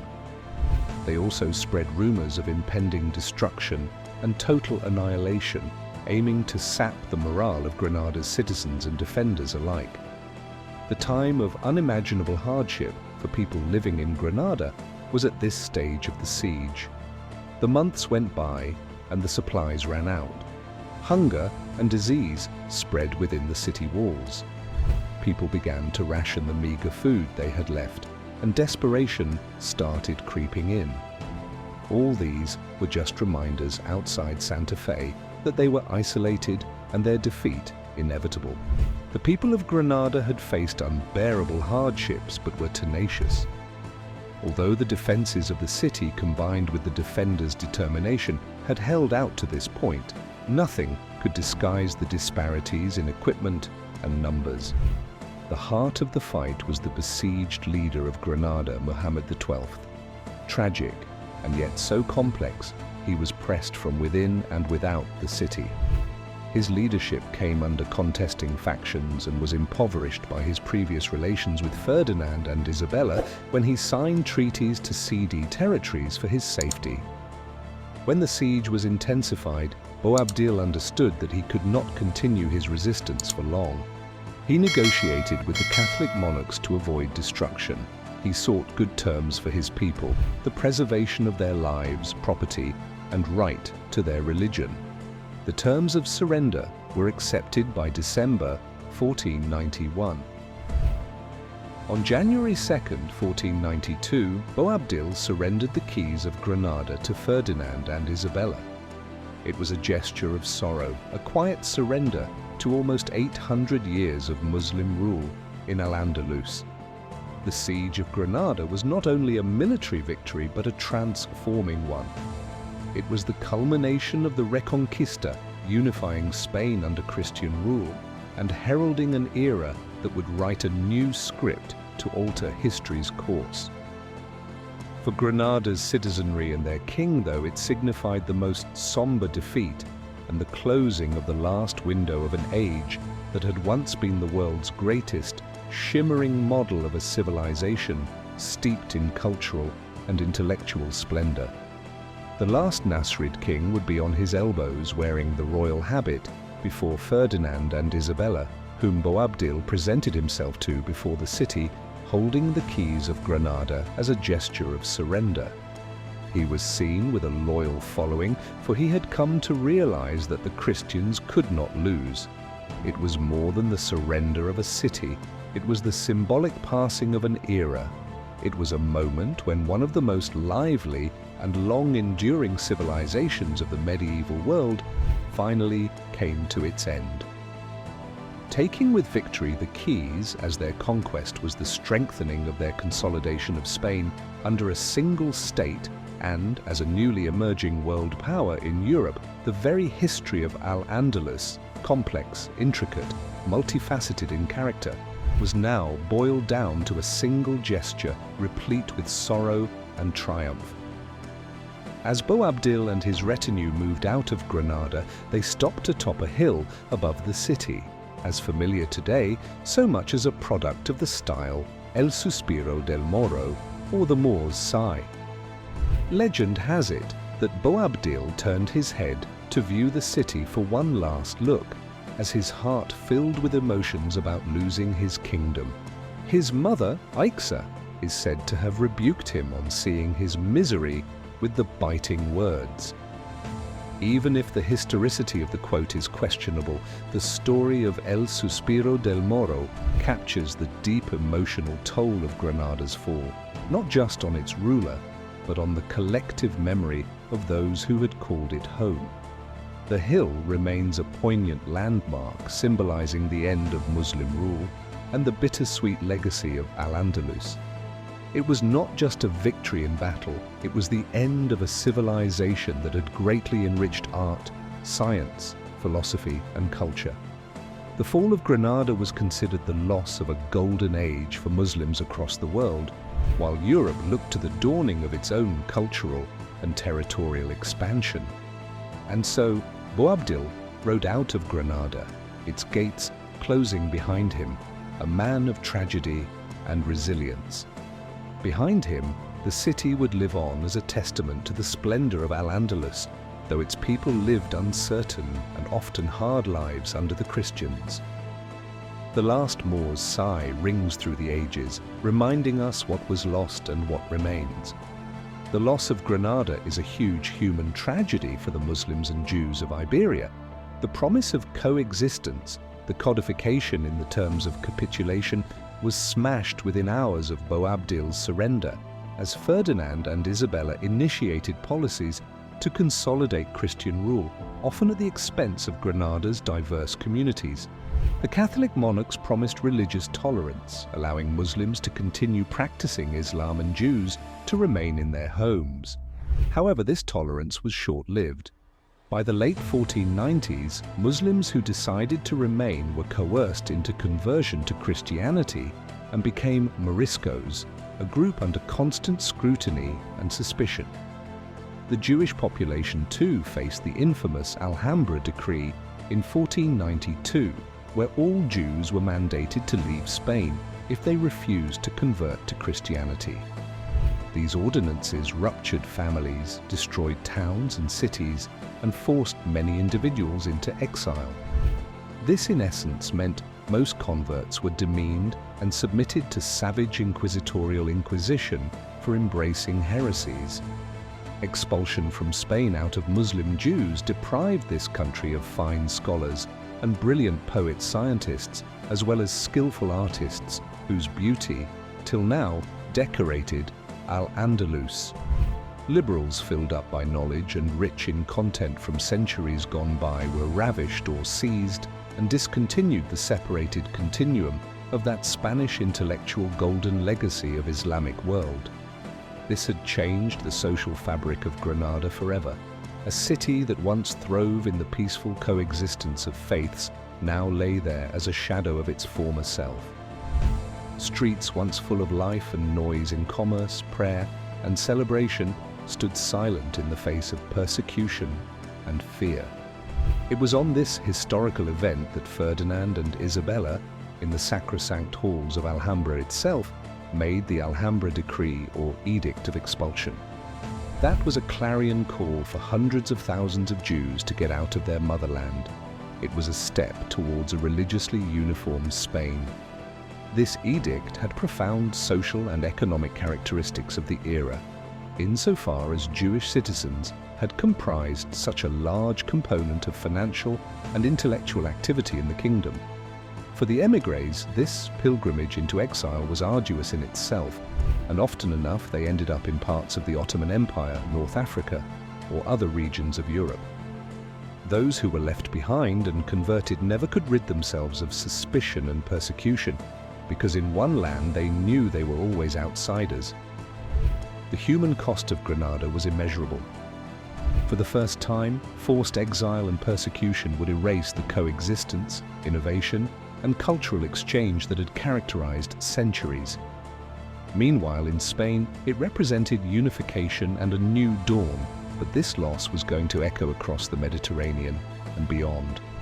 The fall of Granada did not symbolize only a kingdom that had come to an end, but the silencing of a way of life. From its architectural marvels to its literary treasures, Al-Andalus remains today as a testament to what was lost, reminding the world of the human cost of conquest. It closed the book on Muslim rule in Iberia, nearly 800 years of Al-Andalus after the fall of Granada in 1492. As the end of one era, it marked the start of another, for it was then that the world witnessed Spain rise as a global empire. Following the conquest of Granada, Ferdinand and Isabella united Spain under the Catholic banner and consolidated their rule, laying a foundation for further ambitious global endeavors. The fall of Granada in 1492 also ushered in a new year marked by Christopher Columbus's voyage to introduce the Age of Discovery. After they established and developed their newly acquired colonies, expanded their influence and impact on world history. But this global rise was built on the ashes of Al-Andalus, a stark reminder of how conquest often comes at a profound human and cultural cost. The memory of Al-Andalus lives on not only in the beautiful architecture of the Alhambra and the great Mosque of Cordoba, but also in the cultural echoes.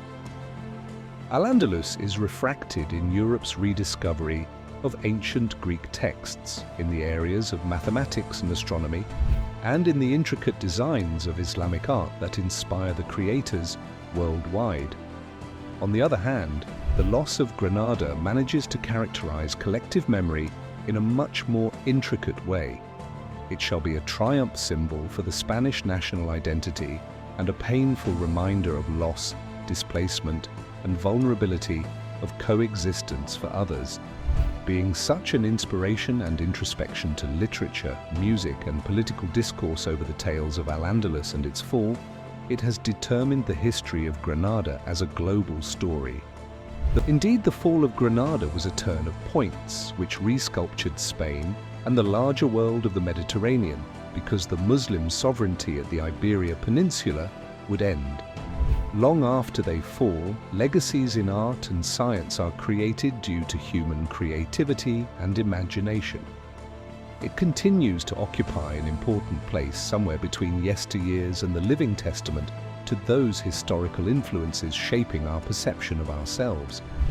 It was on that sacred January day, when a silent change of keys took place, that the fortress of cultural prosperity and life yielded to the onward march of conquest and consolidation. What came to be known as the cultural heritage of Al-Andalus never died with Granada. It lived to influence the architecture of far-off lands, the tongue of scholars, and the spirits of innovation. But what of that world which Spain left behind on its march toward world power? The story of Al-Andalus is far from over. It continues to resonate and raise issues about identity, progress, and fragile balances in civilizations. What does the story of Al-Andalus have to say for us about our own time? What wisdom is there to draw from its ascension and then its fall? There are answers that lie in the shadows of history and are there to be found. The fall of Granada did not spell the end of the story. It was rather only the beginning of the questions. The story of Al-Andalus is a mirror that reflects the complexities of our world today. So here is a final question.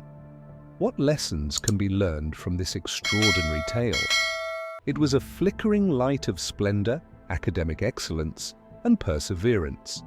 Al-Andalus for nearly 800 years. The last episode that we saw was the tragic fall of Granada in 1492, the event when the curtain had gone in to write the very last page to the Muslim Empire in Iberia.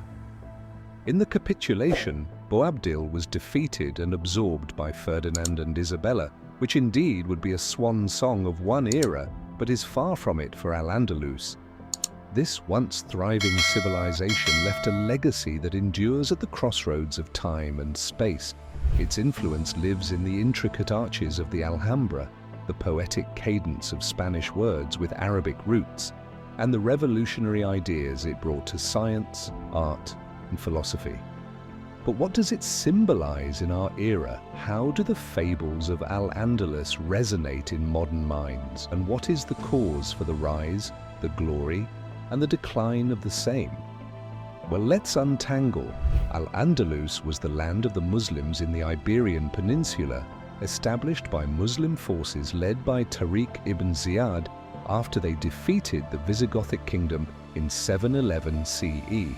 Now, under the Umayyads, Al-Andalus really blossomed under siege, from a frontier province to a major center of governance, culture, and learning. Indeed, such developments established a golden era under leaders like Abdul Rahman III, which brought unprecedented growth in architecture, trade, and academic endeavors since the founding of Córdoba as the capital. But this decline started with internal divisions and separate Taifa kingdoms. Christian Reconquista, fueled by infighting among the Muslim leaders, relentlessly and strongly devoured its foundations.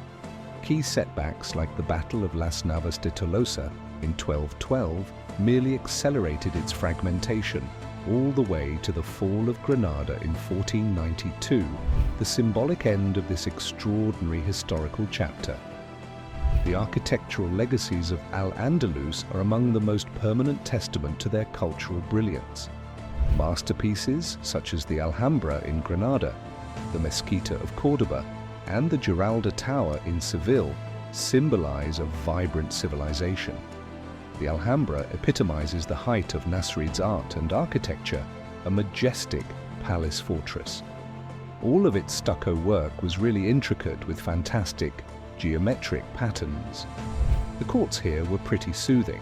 However, the Mezquita of Córdoba also merges Roman and Visigothic features with characteristic horseshoe arches as well as a lovely forest of columns. The Giralda Tower was initially a minaret, therefore the building embodies Almohad creativity and, subsequently, transformed into the cathedral's bell tower to symbolize a complex regional cultural blend. Those architectural wonders did not remain merely in Al-Andalus. The creative designs done there influenced the Gothic and Renaissance architecture of Europe. Pointed arches, ornate tile work, and intricate geometric patterns were added to European cathedrals and palaces, thus pointing out how civilizations are indeed connected. These structures have symbolic meanings beyond the aesthetic values they carry. They represent a living history from the times when different cultures and faiths were interacting with one another to enhance each other's knowledge by way of exchanges of ideas. They, in that way, depict not only the magnificence of Islamic Iberia, but also the depth of cultural amalgamation that came to be the hallmark of the identity of the region and has survived to capture the imagination of modern times. Linguistic influences by Al-Andalus forever changed the Spanish language. Thus, the culture that has been imported and exported over many centuries should forever be in mind. But apart from the fact that almost all the words that are used as a matter of every day in the modern Spanish language come from Arabic, one must concede that where there is a will, there is a way to prove how deep the effects of Islamization were on the linguistics of Iberian. But instances like Alcazar, castle, algebra, a branch of mathematics, and azúcar, sugar, will all very well illustrate cases wherein an everyday word derives its etymology due to the mother tongue. In addition, Arabic scholars translated and preserved classical Greek texts, most of which would otherwise have been lost to history. The translations, usually done in cities like Córdoba, acted as bridges for European intellectual revival during the Renaissance. Works of Aristotle, Galen, and others were made accessible to the Latin-speaking world through Arabic manuscripts, which sparked a renaissance of learning and scientific discovery in Europe. It was not just a language to talk in, but the connection between the two cultures. The intermingling of Arabic, Latin, and Iberian dialects resulted in the infusion of different civilizations, thereby creating the richness of cultural expression in medieval Spain. There was a pot where ideas, knowledge, and innovations were crossing borders from one civilization to the other, a testament to the power of language in writing history. The language of Arabic left an indelible mark on Spanish, enriching it with elements that mirror intellectual and cultural dynamism. In the Golden Age, Al-Andalus became an environment for scientific and intellectual innovation that led to some of the advances that would affect the course of Europe and, in general, the world. Contributions to astronomy by such figures as Ibn al-Shatir transformed the way planetary movements were understood and predicted models even before the Copernicus heliocentric theory. Math scholars like al-Khwarizmi developed the foundation of algebra, while work done by al-Zarqali on astrolabes greatly influenced navigation practice around the world. Neither were the medical and pharmaceutical scholars bashful. Physicians like Ibn Rushd and Ibn Sin influenced the European medical practice of their times. Al-Andalus's intellectual wealth did not lie within its borders alone. The European scholars, especially during the Middle Ages and the Renaissance, profited extensively from the knowledge preserved and developed by the Andalusian thinkers. Translating into Latin those original writings of Greeks and Romans, with originals by Muslim intelligentsia, created them as having availability in the West of Christ. Therefore, the transfer of knowledge manifested itself through a riot in the heads of Europeans, for example. Some science branches, astronomical, medicinal, and philosophical ones, transferring thought, which Aristotle's put forth, was the job of specific participants of this undertaking, the philosophers just like Averroes. His commentaries on the works of Aristotle have greatly influenced the work of Thomas Aquinas and other scholastic philosophers who helped join the Islamic tradition to Western thought. In this sense, therefore, the Al-Andalus has played a significant role in European intellectual history, in the sense that their works remain very much a part of modern-day thinking. Indeed, Al-Andalus was that melting pot which reflected much of the beauty and richness both in its culture and artistry. The art of music probably remains one of the most sustainable outputs of Andalusian culture itself, a source of flamenco. The Arabic Andalusian rhythms, melodies, and even instruments merged harmoniously with the Jewish and Christian traditions, combined with the new Romani presence to produce dynamic and distinctive traditions. It has really left a big dent in Spanish music to this date. Andalusian poetry also glorified coexistence, which created a motivation for poets to reflect on the diversity of the environment surrounding them. The two poets who were typical examples of such trends were Ibn Zaydun and Walada bint al-Mustakfi, who had in their respective works the features of a blended spirit of elements of Arabic, Christian, and Jewish coexistence.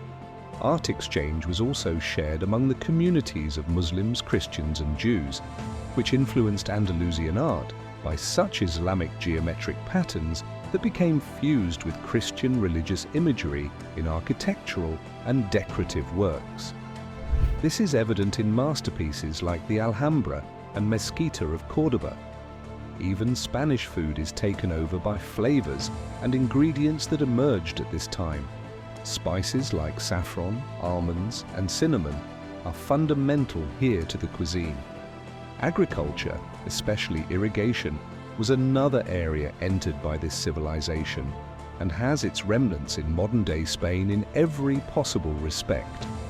Al-Andalus has lessons for the modern world in the wonderful example of coexistence and diversity that it gave. This is the medieval Iberian Peninsula in which the contrasts among Muslims, Christians and Jews appeared glaringly obvious, yet somehow collaborated over sciences, philosophy, arts and architecture. In the Iberian Peninsula during the period when culture thrived, there is ample indication that successful societies are characterized by the collaboration of different individuals. Al-Andalus reminds one that inclusivity and mutual respect can lead to innovation and growth, an intellectual and artistic legacy. After all, the collapse of Al-Andalus also is a testament to the cost of fragmentation. For instance, political and religious disputes apart, the Muslim kingdoms were divided, which further disintegrated them against the Christian Reconquista. This is the story of Al-Andalus, an important cautionary tale on how the inability to unite eventually implodes it, losing ultimately its cultural and political power base. This makes the story even more current, as this is happening in modern countries with deepened polarization and factionalism. Al-Andalus teaches yet another lesson in the realm of cultural preservation. The tradition of science, scholarship, and arts, so assiduously nurtured after the fall of Muslim civilization in Iberia, continues to go on to shape the modern world. In this globalizing world, heritage in the form of language, art, or knowledge becomes something of a necessity in keeping identity alive, as well as working towards a mutual understanding between different cultures. The example of Al-Andalus teaches us cultural exchange and preservation. It is an integral part of serving past generations as well as inspiring future ones. The story of Al-Andalus has a lot to tell in the modern world about such issues as cultural tolerance, cooperation in countering global challenges, and the role of a mosaic society in determining the future. Its legacy is proof that unity, understanding, and shared knowledge remain an enduring source of power. Al-Andalus left a dual inheritance, an inheritance that speaks to cultural triumph and loss in dizzyingly poignant proportions. It bloomed at the top of intellectual brilliance, artistic skill, and architectural prowess, but its fall marked the denouement of an era of futility. Yet even its end suggests lessons too profound and important concerning unity, diversity, and power in knowledge.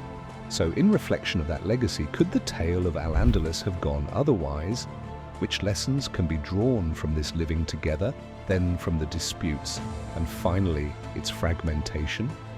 Beautiful it is not in its history only, but in that even today it's shaping our future, as well as pointing us in directions for our coming future. The story of Al-Andalus is timeless. It remains a beacon of how past civilizations inform and inspire humanity today and beyond.